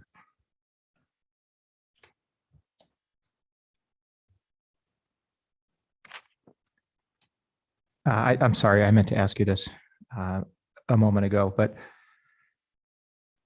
you took issue with the security plan being an error, procedurally or arbitrarily, that the city shouldn't have elevated lay experts over its professional experts, that the comprehensive plan was improperly elevated above the zoning code, relying on things outside the record, et cetera, et cetera. What you didn't address, or if you addressed it and I didn't understand it, and I want to give you an opportunity to explain it, because if it goes unaddressed, we affirm, right? Is this finding in the reasoned, the decision and reasoned statement that the use will adversely affect other property in the vicinity because it would, among other things, harm the climate for existing businesses, would decrease opportunities for expansion and growth, and would affect the profitability of existing businesses. So as I understood everything you said before, they didn't address that finding. And so I want to make sure that if you're making an argument about that finding, I know what it is. Madam Mayor, Councilmember Bajan, we've provided you a lengthy document. I did not intend tonight to cover everything. We raised those issues before, but as to that language and that discussion from the deliberations came from Commissioner Blanchard's interpretation of the comprehensive plan. No, I think I'm asking about something else. No, you talked about the impact on the adjoining businesses and other things like that. And that was my understanding. The economic climate, right? That specific finding. We've provided the analysis, and I did not argue that at length tonight because I think there are a variety of other defects. I guess I'm telling you that I'm concerned that I don't feel like you've addressed this, and I want to give you the opportunity to address it, because if you don't, you lose. Well, I disagree with that, Councilmember Bajan, because I think the defects are so copious and so egregious that we go there. But We had lengthy discussion in front of the commission about what do those two standards mean. You have two conditional use permit standards, one that relates to impact upon undue burden on public facilities, and then the other one is whether or not it's consistent and it adversely impacts the property in the vicinity. That's the one I'm asking about. Okay. And when we talk about the property in the vicinity, it goes to the analysis of you don't make that determination unless you've actually evaluated what the conditions are. And we heard testimony, you know, we recognize there are people in the neighborhood who are greatly concerned about the potential impact of this in the neighborhood. But you also heard testimony the other way. And so as we look at that, you know, it is one of those issues, but it is not the only issue. And the issue becomes, I don't think you can make that finding if you haven't evaluated whether or not you've adopted conditions or you have conditions that are sufficient to address that. I'm not, let me jump in for a second. Yeah, okay, I'm not good. trying to do battle or fight with you here. And, but I need to understand, as I think about your appeal request, I need to understand what your argument is for why the Planning and Zoning Commission made an error when it found that this proposed use would harm the economic climate for existing businesses and or reduce the opportunity for economic expansion. That's the thing I need to know. Okay. And again, I view that as part of, again, having lived through that, as part of Commissioner Blanchard's imputation of the elements of the comprehensive plan. But here is the thing. Councilmember Bajent, members of the council.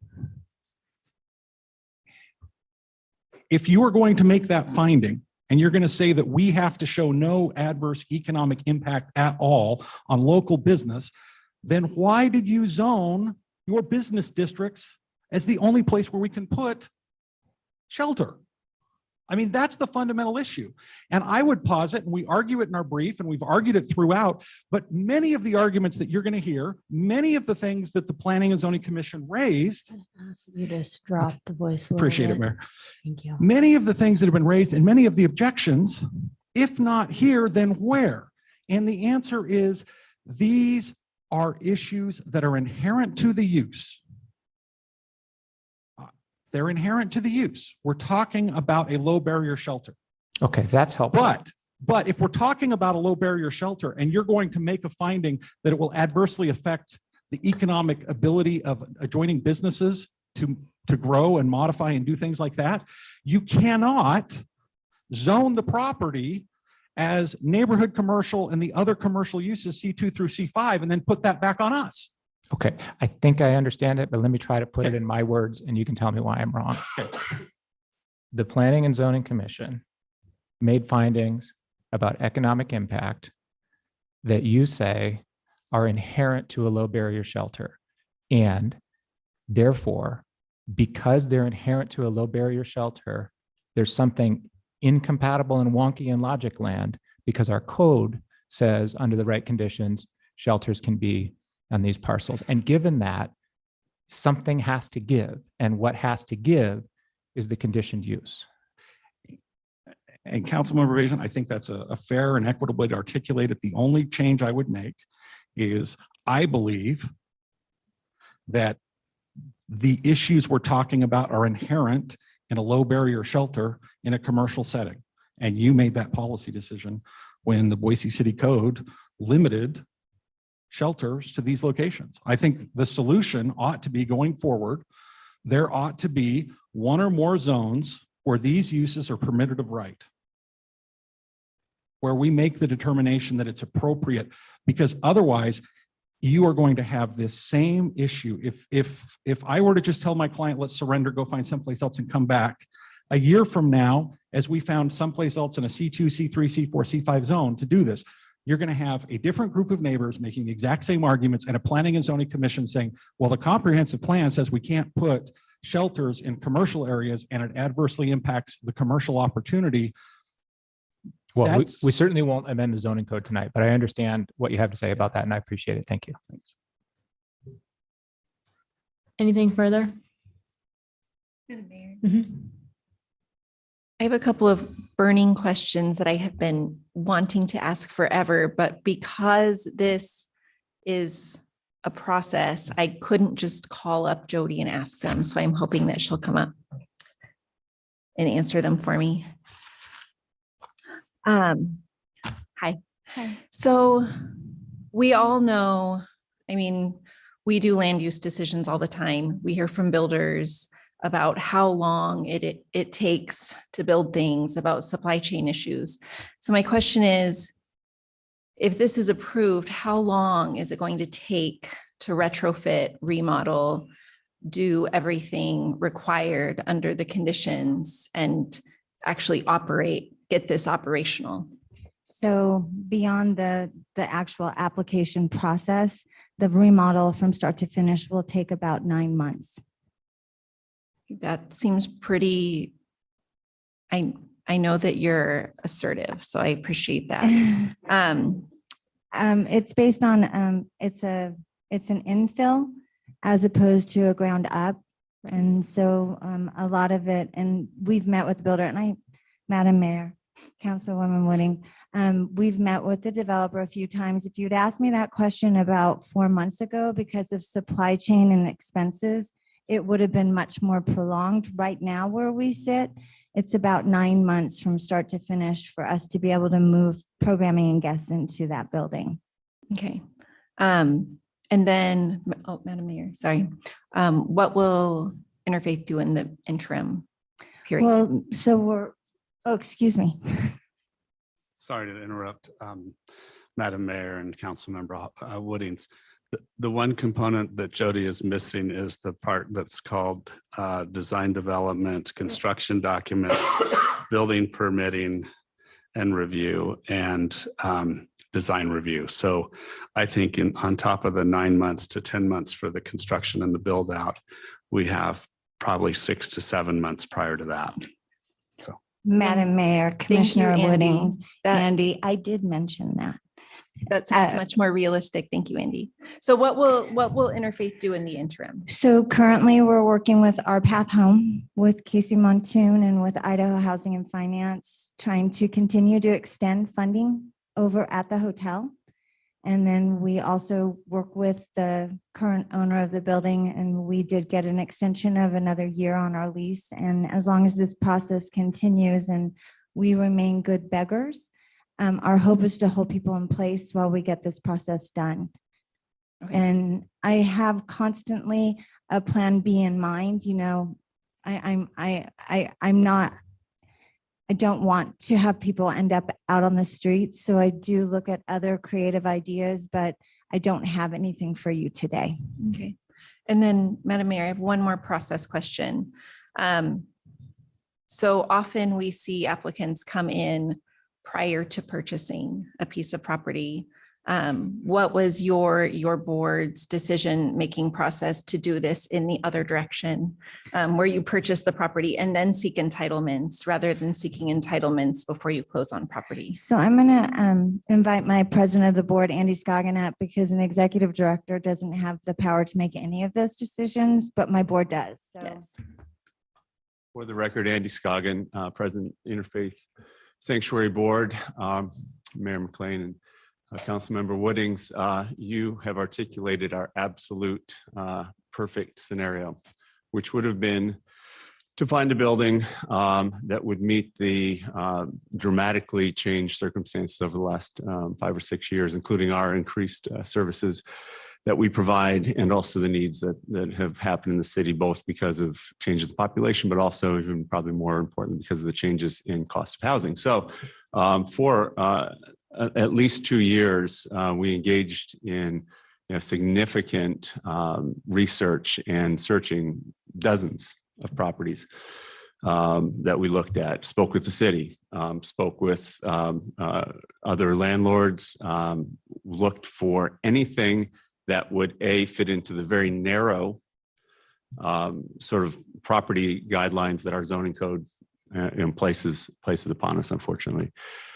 There weren't many when we narrowed that down, and really it got down to 1 or 2, and then it got down to only one that was actually affordable, potentially amenable to a CUP, and that we could move on at that time. Several of them got bought out from under us before we could even go down this kind of road because the market was that fast. So we had the ability finally with a single property among all the dozens that we looked at that we could potentially, create the place that this city needs. Met with those sellers and told them kind of what we were looking for in terms of timeline, et cetera.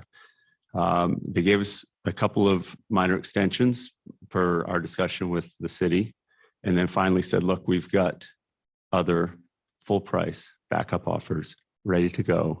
We understand your need, but we can't wait. So either you're going to have to pull the trigger, which then started our little dominoes moving, or you are going to have to step back and we'll take, your time's running out, your time will run out, and we'll have to take this other offer. And then there is nothing else in the city, having spent 2 years searching with some of the people that we think were the most knowledgeable and aware and tuned in and connected to what we might be able to find. So this was it. In fact, during Shelter Better Task Force, one of the members of the Shelter Better Task Force called this a unicorn property, and it stuck in my head because that's what we all found during that Shelter Better Task Force, among other things that we found. So this was it. And at that point, the board had to make a very difficult decision, which was to trigger the, in order to be able to do what the seller, Salvation Army, needed, which was to provide the down payment and or the full price, and to be able to close that before it slipped out from under us. We had to unfortunately sell the building that we were in to raise that money and work with those who had controlled our mortgage, et cetera, to be able to get them, in some cases, to roll that money over into the new building. None of this could have happened if we'd have simply said, let's wait. How long now? A year and 2 year and 3 months, more than that, since the process started between the public meetings. We're into it a year and a half. They would not have waited. Great. Thank you so much. It did answer it thoroughly. And I appreciate how we love your view of it. That's the one we wanted. I'm risk averse. We didn't want to leave where we were, but nobody was willing to wait years, for the city and other processes to play out. Not in that hot market. Thank you. Appreciate it. Madam Mayor. Andy, can I ask you another question? So sorry. Something that I'm sure my colleagues have heard as well is, in trying to think of what are the other options. I know something that I've heard a lot is, well, rather than try to find one great place that is difficult in this environment, something that we've heard bandied about is, we don't want to warehouse the homeless. And why don't we spread throughout our city locations for folks to be? If you wouldn't mind taking a moment to explain why that approach perhaps has not been embraced. Thank you. Councilmember Sanchez, it's been looked at, including by us, our board, and I think other providers. Challenges that you face are that, let's say you tried to take this and turn it into 5 sites. Then you have to find 5 properties that fit into the very narrow zoning requirements of this city. They don't exist. Secondly, you have 5 neighborhoods that will, amass all of the resources that they can to make sure that, you're not going to be there, understandably. Third is that if you could get through those 2, which you can't, then you have the cost of running 5 or 4 or however many, smaller sites across city geography, staffing, transportation, the splitting up of services that are provided. One of the beauties of what our executive director and staff have developed over the last 3 to 4 years, but really can't fully do until we're in the facility that we envision, is that you have one clinic that is staffed every day with donations, which will be significant, of medical equipment on site for everybody in there, people that suffer from diabetes, people that suffer from chronic illnesses, people that have children who need baby care. Everything you can do here, not 5 places. You can do it here. You can do your training, your job training. You know, CWI comes and does training. You can do training for culinary, and the people who are doing the culinary training in a building that is in this plan can then feed everybody that's going to be in that shelter every night. Meanwhile, then becoming certified, and then they have jobs in the city. And we have restaurants have already said, if you go through that training and you certify them, we'll hire them immediately. They don't have to go through a process. But all of that is consolidated and everything plays off itself. And that becomes truly synergistic. And that word gets way too overused, but in this case, that synergy is a real thing to be able to have all of that working together. You can't do that when you're spread apart. So even if we could get to the things that we can't, like zoning and in permitting, then you have significant costs in having 5 staff instead of 1, and all of the transportation and other issues. And then you lose the most important thing, which is to really be able to change lives for the better and heal people. Thank you, Andy. I appreciate that. All right, looks like we are done with questions for the applicant. So we're going to take a 5-minute break and then we'll be back to hear from the neighborhood association.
Alrighty, we are all back up here, so we're going to go ahead and get started. Thanks, everybody. So we've got 3 neighborhood associations, each of which have 10 minutes. And so my question is, do you want questions one at a time, or or are you planning on all of you talking and then taking questions? I think that probably all of us talking and then taking questions would be fine. But as a point of order, I had 2 questions. One of which is based on the lateness of hour, whether we would still have time for question and answer if we present tonight. And the second is we were not informed of the presentation links until we received the agenda today. And so we were wondering if we can reallocate 5 minutes from each Hollister and Sunset to Veterans Park, such that the presentations are 20 minutes, 5 minutes, and 5 minutes. It's 30 minutes, so that's fine. And I expect that this will be about an hour. That's about how long with questions the last one took. So we're going to move through this, go late if we have to, and then we'll start public testimony tomorrow. Okay. So what I'm going to do is I'm going to have the clerk set the timer of 30 minutes, and then I'm going to leave it to the 3 of you it gets paused when questions are asked, but then I'll have the 3 of you monitor your 30 minutes total. Will questions be asked during that 30 minutes? And if a question is asked in the middle of that 30 minutes, the time gets paused for the answer. Be fine if you-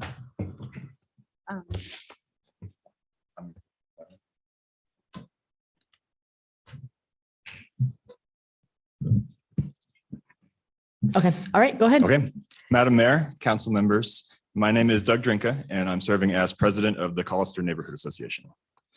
During my time this year as president and while serving alongside Hillary Takahashi last year, I've had the opportunity to discuss with many residents of the Hollister neighborhood our desire to fight the causes of homelessness in our city and respond to the immediate and long-term needs of those Boiseans currently in a position of housing instability and those experiencing homelessness.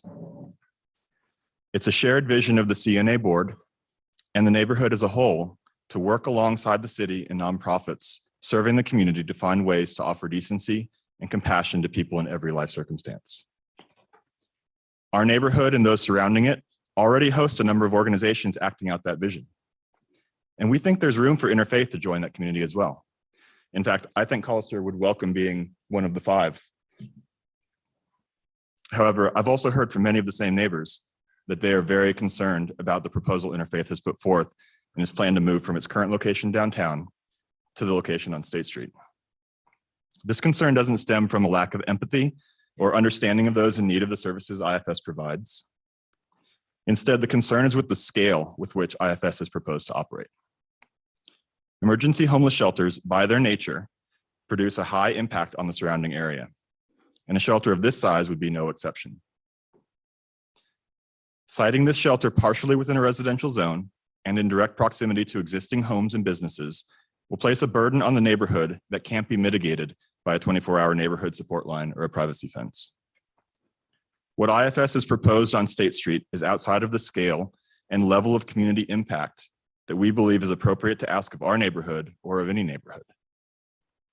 In the case of the proposed State Street location, the Planning and Zoning Commission agreed.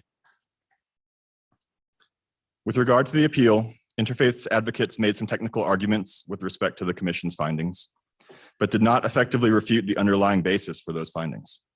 Quoting from Boise Code 110601, each conditional use permit shall be evaluated as to its probable effect on adjacent properties and surrounding areas, among other factors, and may be approved or denied as the findings indicate appropriate.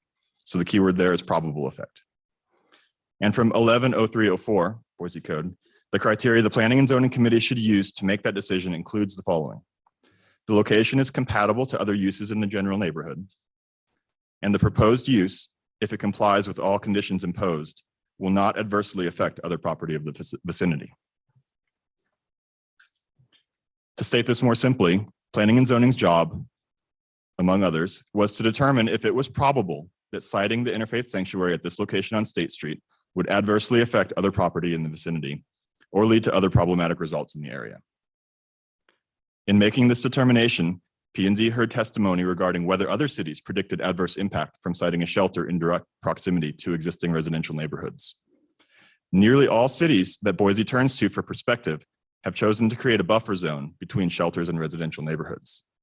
In fact, we looked at the cities that the Shelter Better Task Force produced as sort of sister cities for Boise and saw across the board that there was some significant buffer zone in each of those sister cities. P&Z considered the current location of IFS, and if bringing even a fraction of the impact that exists in Cooper Court into a residential and light commercial space would be appropriate. And P&Z heard the perspective of residents in neighborhoods like Collister, who through a 2021 survey conducted by the Collister Neighborhood Association, communicated a serious concern for the impact a shelter of this size would have on the neighborhood. Out of 390 survey respondents, 84% asked CNA to officially oppose the IFS move to State Street as currently proposed. The purpose of a conditional use permit in Boise is to engage a panel of experts in an otherwise automatic process. The Planning and Zoning Commission's analysis of the above considerations and others led to the finding that there is a, quote, high potential for future extremely negative adverse impact to the surrounding neighborhood, end quote. Given this unmitigated impact, the Commission's denial of the conditional use permit was correct and should be upheld.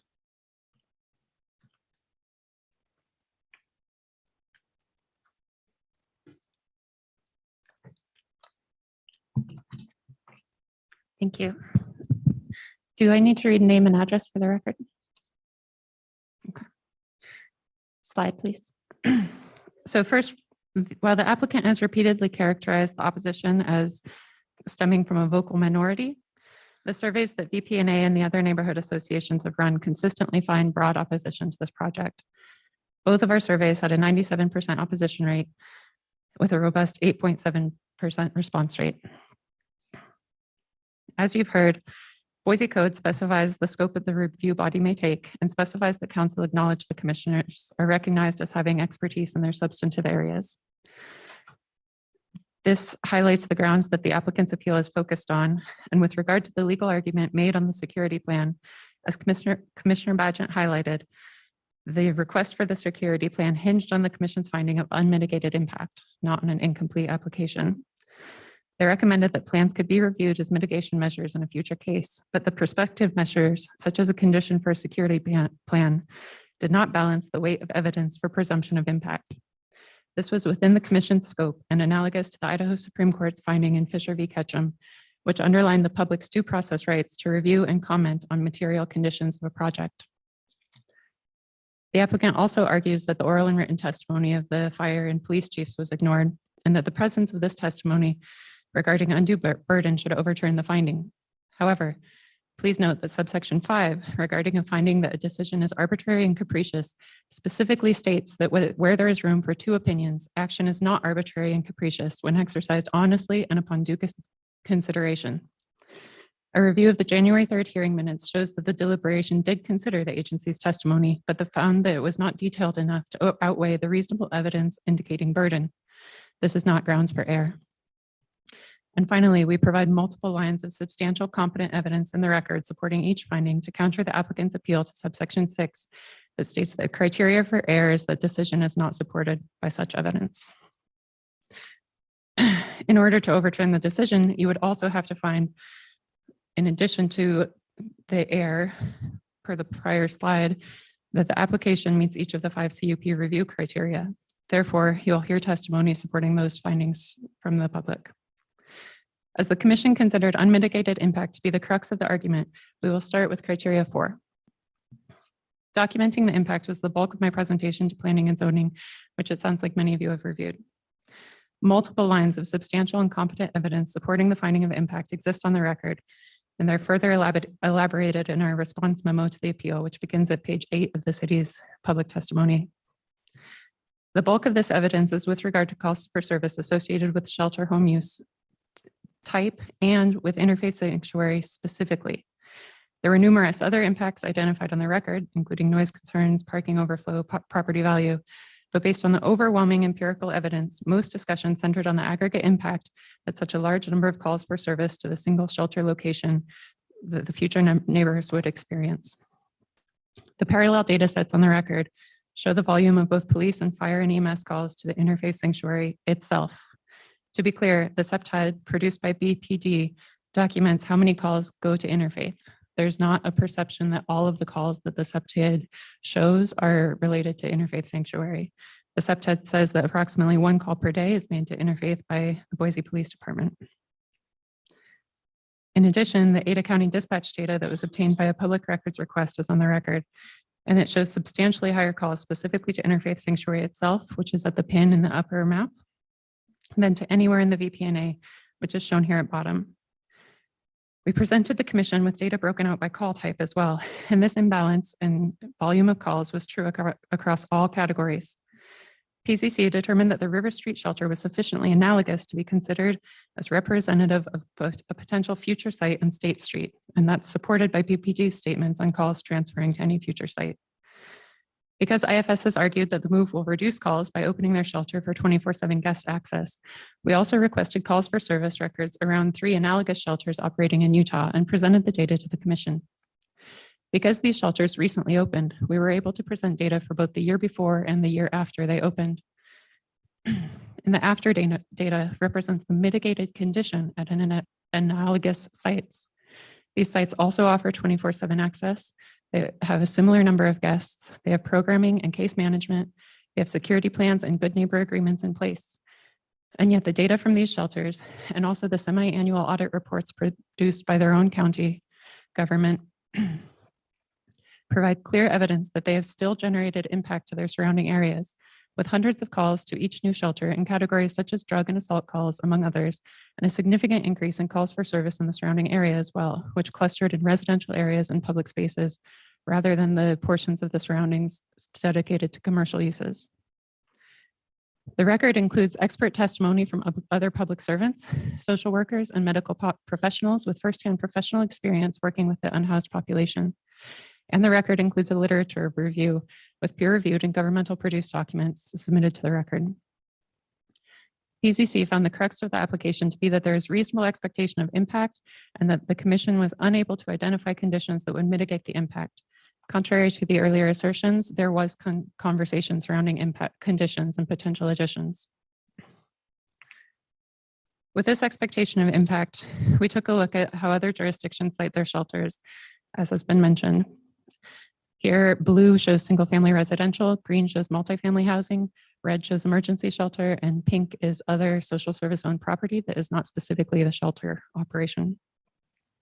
As you can see, it's typical for emergency shelter to be separated for housing, even though these sites provide, on average, twice the interior space per person the Interfaith proposes.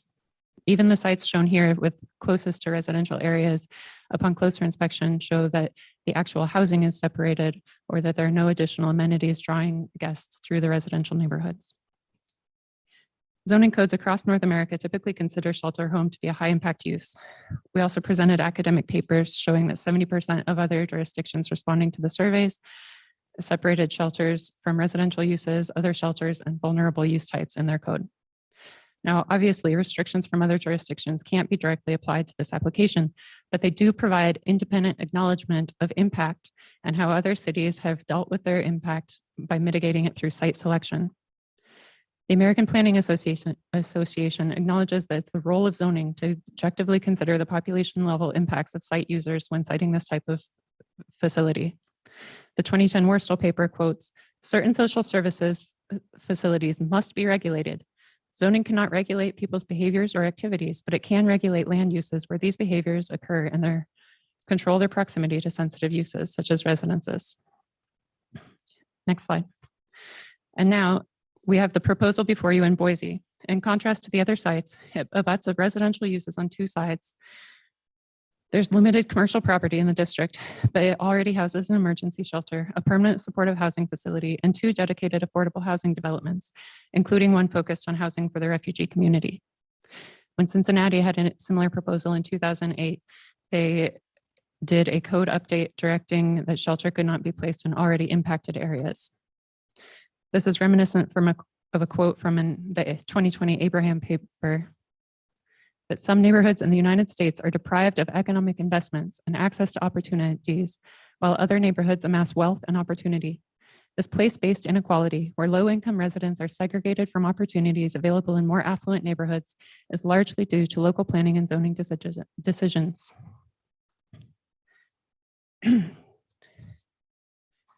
Boise's reports routinely identify VPN as in a high poverty area with greater than 50% of our current households being low income, with additional about 10 to 20% increase in our neighborhood size planned with the Arthur Street affordable housing development. That means that any impact generated by this project also creates an environmental justice concern. Now, I'd like to address the applicant's appeal argument that the denial should be overturned due to one commissioner's misattribution to the SEPTED. While it is clear that Commissioner Danley misunderstood an independent analysis of Ada County dispatch data submitted by a professional firefighter out of Station 5 to be a part of the SEPTED, we find that this is harmless error, as the conclusions that the commission drew are still clearly supported by substantial and competent evidence on the record. In short, the data that Commissioner Danley cited was drawn from an agency data set, which provides greater detail, including call types, dates, and locations, than the parallel data set that's presented in the SEPTED. However, the actual SEPTED does independently substantiate the high call volume associated with Interfaith Sanctuary site in an agency-generated report. The assumption that these calls should be expected to transfer to the proposed new location was also independently verified by both agency chiefs. And finally, the conclusion that a reasonable person would consider a high volume calls for service to be a significant impact was independently verified by the commissioner's deliberation. As Commissioner Gillespie summed up, if I thought that the new IFS location would have the same number of police and EMS calls and the same level of behavior generating those in the new location, I would vote against the application because I think it would be too much adverse impact. Well, we have both agency chiefs verifying on the record that these calls are expected to transfer. In short, we feel that the analysis by a firefighter that was misattributed should also be considered expert testimony. However, even if this source was disregarded, the record clearly includes the chain of documentation from City of Boise generated sources to reach the conclusions drawn by the firefighter's analysis and by the commission. Therefore, we find the misattribution to be a harmless error. Briefly touching on the size constraints that it sounds like many of you are familiar with. Again, Boise Code does not provide significant standards by which a shelter should operate. And that's why we went elsewhere to look at what the standard of practice is. Commissioner Blanchard cited the data shown here in his discussion on site size, as well as a reference to a standard outside of the record, which was on a topic of the applicant's appeal. But his comments were also supported by the evidence of record, and no finding was made on this criteria. So this is not an error. It's our stance that while there's no finding on facility size, because Boise Code does not dictate facility size, the extreme intensity of use illustrated by the insufficient space per person will still create or exacerbate on and off-site impacts associated with the proposed application. Even compared to the other emergency shelters and to jail cell standards, this shelter design does not provide adequate space for the size of the population they propose to serve. The overcrowded conditions increase the likelihood that guests will leave the site to seek higher presumption of privacy elsewhere, increasing the likelihood of impacts to the surrounding area. With regard to undue burden, criteria 2, planning and zoning found that it would place undue burden on the police and fire services proximate to the location. Again, the applicant argues that this ignores the expert written testimony from Boise and fire departments. However, let me remind you of subsections 5 and 6 of the standards of review, which note that honesty and due consideration, when honesty and due consideration are exercised and there is room for 2 opinions in review of the record, a decision is not arbitrary and capricious. The record is replete with evidence from Boise's own documents regarding undue burden.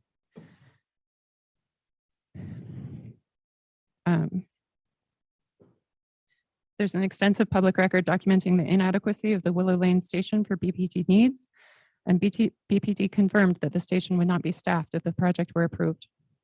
Public documents ranging from 2015 to 2021, including the document shown here, document a pre-existing and consistent shortage of patrol officers, and the BPD written statement confirms that the limited resources will be impacted by the move. This evidence all supports the finding of undue burden. The presence of testimony on both sides does not constitute finding of error. Similarly, for the fire and EMS services, the record documents that Station 9 has only half of the response capacity, and Chief Niemeyer's testimony confirms that calls will be transferred from Interfaith's existing location. From the data specific to Interfaith located in the septed, we can see that somewhere between 33 and 52% of the calls each year within the high volume shoreline study area are directly attributed to Interfaith Sanctuary site. So we heard today that the chief acknowledged that there would be an impact and reduction of services due to the higher caseload at Station 9. But that was not something that planning and zoning heard. That was something that they could infer from the major shift. The record also includes maps, such as the one shown here, that were produced by Boise Fire Department that document a service gap in the EMS coverage at the 4-minute service standard at code. This is something that we haven't heard Chief Niemeyer speak to specifically, but the comprehensive plan does reference tables citing a 4-minute service standard. So that should be the code standard. This also carries over, there's similar maps showing lag time between the first and second arriving fire apparatus at the area of the proposed site. And again, the January 3rd hearing minutes demonstrate due consideration on the part of planning and zoning. They considered both chiefs' oral testimonies, but they found that the assurances were speculative and did not outweigh the other record, substantial competent evidence on the record documenting concerns with burden. Briefly, I also note that the commissioners expressed concern over undue burden on other specific public facilities, including the lack of sidewalks on the south side of State Street and unimproved bus shelters associated with the project demands, as buses serving the shelter will travel. The improved shelter in the CUP only serves travel from east to west, not to downtown. Next slide. For criteria 1 regarding compatibility, I've printed the exact text of the reason statement shown on this slide. There's been a lot of discussion about the Commission's use of the general language from the comprehensive plan's definition of commercial uses, but I want to draw your attention to the bolded part at the bottom. It is clear that when this was put on the record, it's tied directly to the specific shelter application before you, not a generalized shelter home. It says its intense adverse impact and undue burden to public facilities does not make it limited in any way. Therefore inferring that it is not a compatible use to the area. Here it says, while the shelter home considered here. The records were also made in context of specifically providing the medical services regarding limited patient output. This is not a indictment of all shelter home. The intensity of both adverse impact and undue burden that a shelter home generates could scale based on many factors, including population size, space, and/or privacy allocated to guests, screening and security measures, and the context of the surrounding area with regard to the type of commercial development or proximity to residential development or other shelters. This finding is consistent with Boise's development code, which explicitly notes that CUP applications must be evaluated as to the probable effects and may be approved or denied as the findings indicate appropriate. The consideration of compatibility is not solely limited to the authorized uses tables in Boise code, which the applicant implies. And planning and zoning acknowledge that. Substantial competent evidence supporting this finding of incompatibility exists in the record in the form of testimony of businesses surrounding both the existing and proposed site, testimony from the Farmers Union Ditch Company, as well as individuals with extensive experience in land use planning, including former city council members, an expert witness in land use and constitutional law in the 3rd, 4th, and 5th district courts, former ACHG commissioners, a former Boise Design Review Committee member, and a state senator, for example. With regard to criteria 5, I think that the council has already covered most of these impacts and also addressed other criteria. So I wanted to also look at the other appeal arguments in more depth. Regarding the security plan, again, we have to observe the distinction between an application being denied as incomplete or rather rejected because there was substantial evidence on record indicating adverse impact and insufficiently detailed provisions for mitigations. It's the applicant's burden to show that the CUP approval criteria are met, and PCC found that they were not. The request for security plans was relevant to future applications. We also note that the public comment to PCC repeatedly noted that deferral of the creation of a security and operations plan to be completed outside of public review would violate the due process rights to the public to comment on a facet, to review and comment on a facet of the project that clearly speaks to impact. The additional assertion that the findings relied on evidence outside the record is without merit. In conclusion, each of planning and zoning's findings is supported by substantial competent evidence in the record. The 5-1 decision to deny is supported by the evidence on record, and per code, room for 2 opinions in the record materials does not constitute grounds for error. Commissioner Danley's misattribution of quotes to the septet is considered harmless error because additional evidence in the record supports the same conclusion. We recommend that the City Council uphold the denial of the CUP based on the evidence on the record.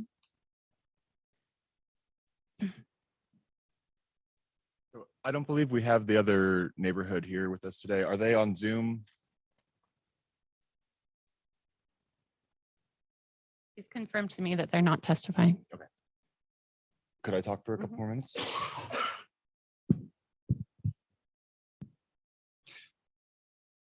Doug Drinka again from Collister Neighborhood Association. I wanted to just think out loud for a minute about all of the talk of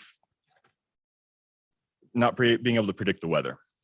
So we heard from the directors of departments and from city staff, a lot of unknowns, a lot of unclarity about how things would transfer from one location to another, or how one impact might be mitigated, or how one impact might impact the neighborhood as a whole. Interfaith mentioned that they wanted to establish Boise as a national model. The first step when you're aiming to be someone that's looked at as standing up as being the best of the best is to do your research, right? You want to spend time looking at all of the other data, all of the other times that people have tried this and succeeded or failed. And so there's been some talk about, we can't look at that data. This is Boise, not Canada or not Salt Lake City. I think we have to look at that data. I think we need to study, and we can't do it here, right? We're only permitted to do the things that we've already presented, but I think we have to find solutions based around the data that's already out there. And I love Mr. Wardle's idea of having a dedicated zone for shelter. I love that idea because we get to all talk about it together. We as a community get to go out to council and say, here's what we think that zone should look like. Here's where we think it should be placed. Here are some of the best practices we can pull in. I think that's a great solution. That's what I'd love to see as an outcome from this conversation, not as you said, Mayor, coming away with animosity or hatred of each other, but instead looking towards how to come up with solutions that are going to work for the city as a whole. Let's have a community conversation about this.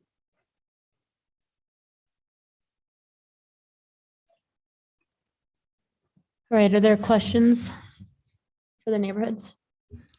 Madam Mayor. Either or both of you can answer. It's up to you. So one of the things that you said, Katie, was that we should disregard Commissioner Danley's statement because while it was in error, there was other evidence on the record that was not in error on the same point.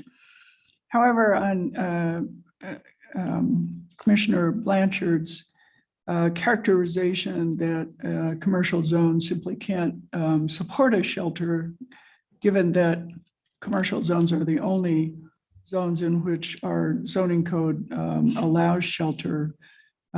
Just wondered if you have a comment on, if it were you, how you would consider that particular potential error. I attempted to address this in my comments, but maybe I didn't read it clearly enough. If you look at the specific text from the reason statement, I think that it's clear that Commissioner Blanchard is referring to this specific shelter. So he references the commercial use code and he says that this shelter home can't be considered limited because its intense adverse impact and undue burden is too great. So another shelter home, a smaller shelter home, or a shelter home with differentiated demographics served, those could all have different findings. There could also be different findings based on the type of commercial business next to it. Here we have restaurants relying on hundreds of customers a day making an individual decision. But if there's an office park that has a very different level of what is required in the external environment to maintain a viable business environment. Thank you. Appreciate that. So one other question. The applicant contends that the city should have been responsible for outlining the potential conditions or the things that needed to be put in the record to show mitigation. As I understood your testimony, you're submitting that the applicant should have been able to discern what those were and put those things into the record. Am I reading that correctly? I think that both things are true. City staff testified to planning and zoning that the reason our code doesn't provide specific requirements for shelter home is because they see so few applications. That being said, I don't disagree that our code should be much more specific with regard to shelter home. With regard to the second part of your question, which can you please remind me of it? Should they have been able to discern what those potential mitigation measures were and put them in the record? Yes, I think that that's a good point. And something I want to bring up is that the record shows that ever since January, the public has been asking for more detailed information. There are messages in the January email correspondence on the record that are addressed to both Planning and Zoning and Interfaith Sanctuaries Board. So they have every indication that they did know the impact was a concern to the public. In May, after the original application was submitted that says we will be working on conditions and we'll submit those as part of further correspondence, BPNA submitted a list of more detailed questions through the city and to Interfaith. The city said, yes, these seem reasonable, please answer them. Interfaith did provide some answers, but in most cases did not answer to the level of detail requested. We've provided a follow-up response saying, here were the original questions, and we didn't receive a response. In August at the Shelter Better Task Force, we presented that we thought security plans should be part of the conditions and presented that other shelters, such as the one in South Salt Lake, that was part of their CUP and part of a public review process. We did show the standard for that care. It was clear that this was something the public was interested in terms of mitigating impact. Thank you. Madam Mayor.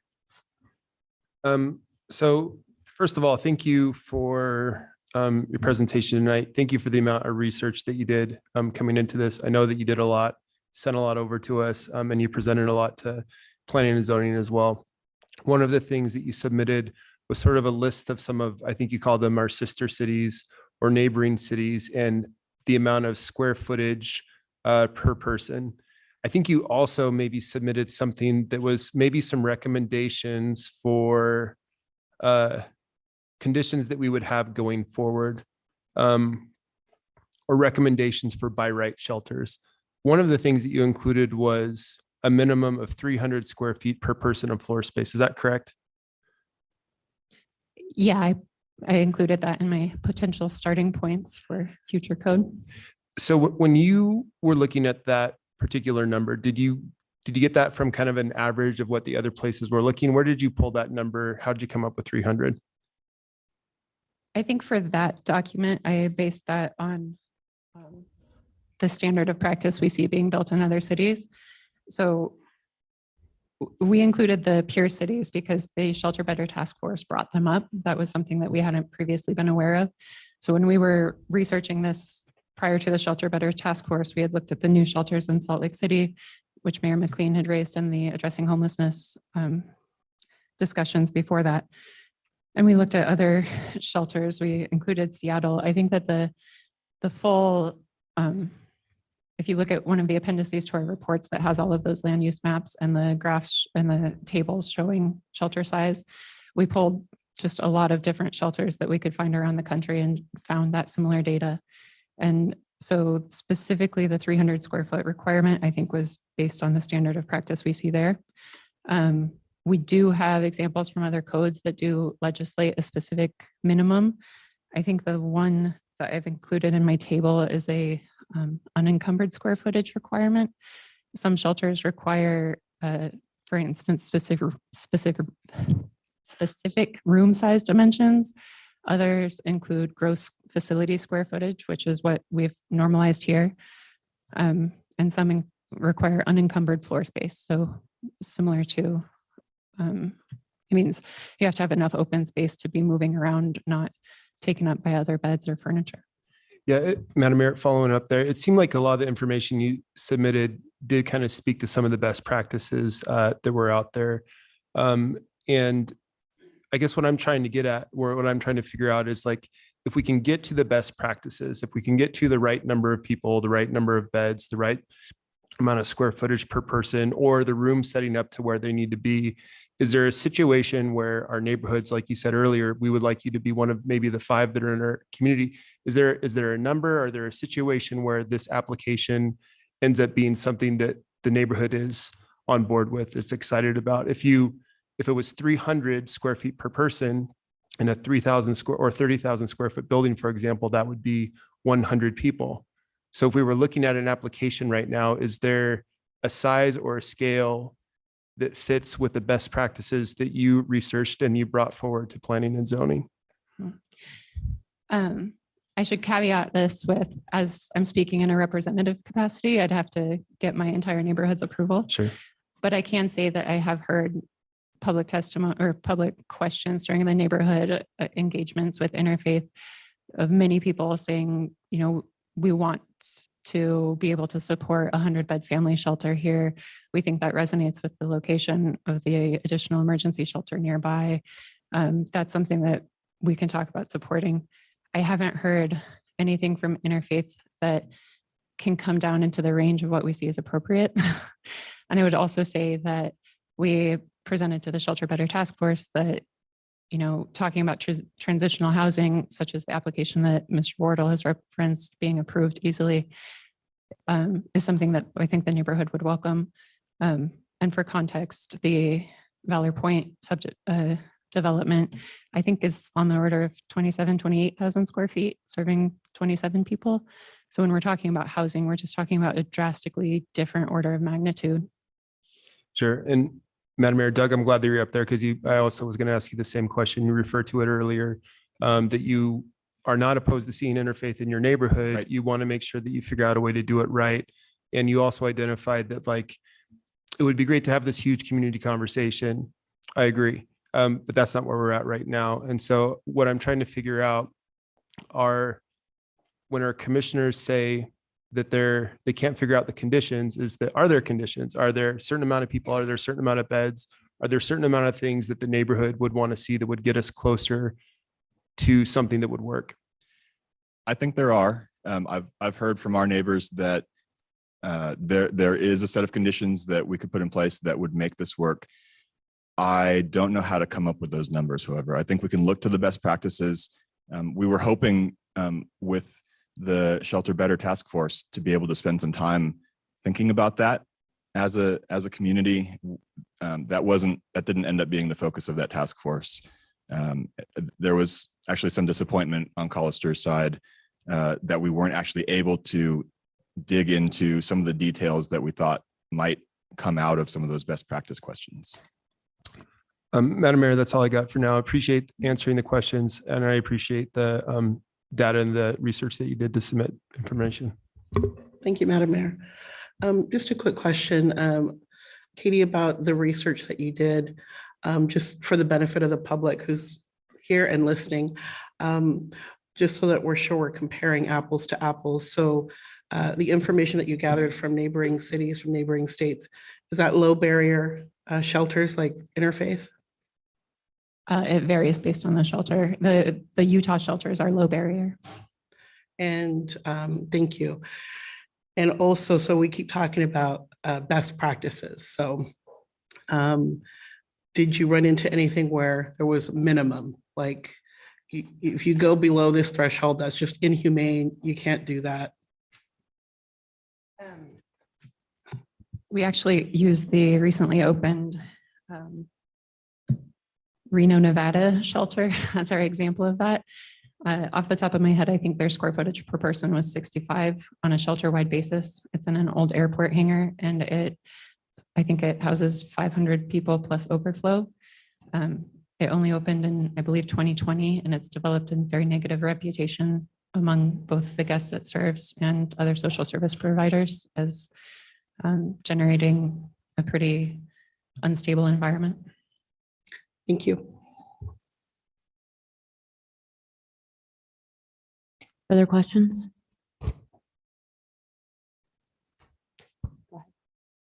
Madam Mayor, if there's not any more questions, if I could just have like a few minutes to think before we close it, to see if I have any more. We're just gonna watch you. What's that song that plays? I've got like 12 pieces of paper Ding, and a ding, ding, laptop. And, yeah. Anything over here? Okay.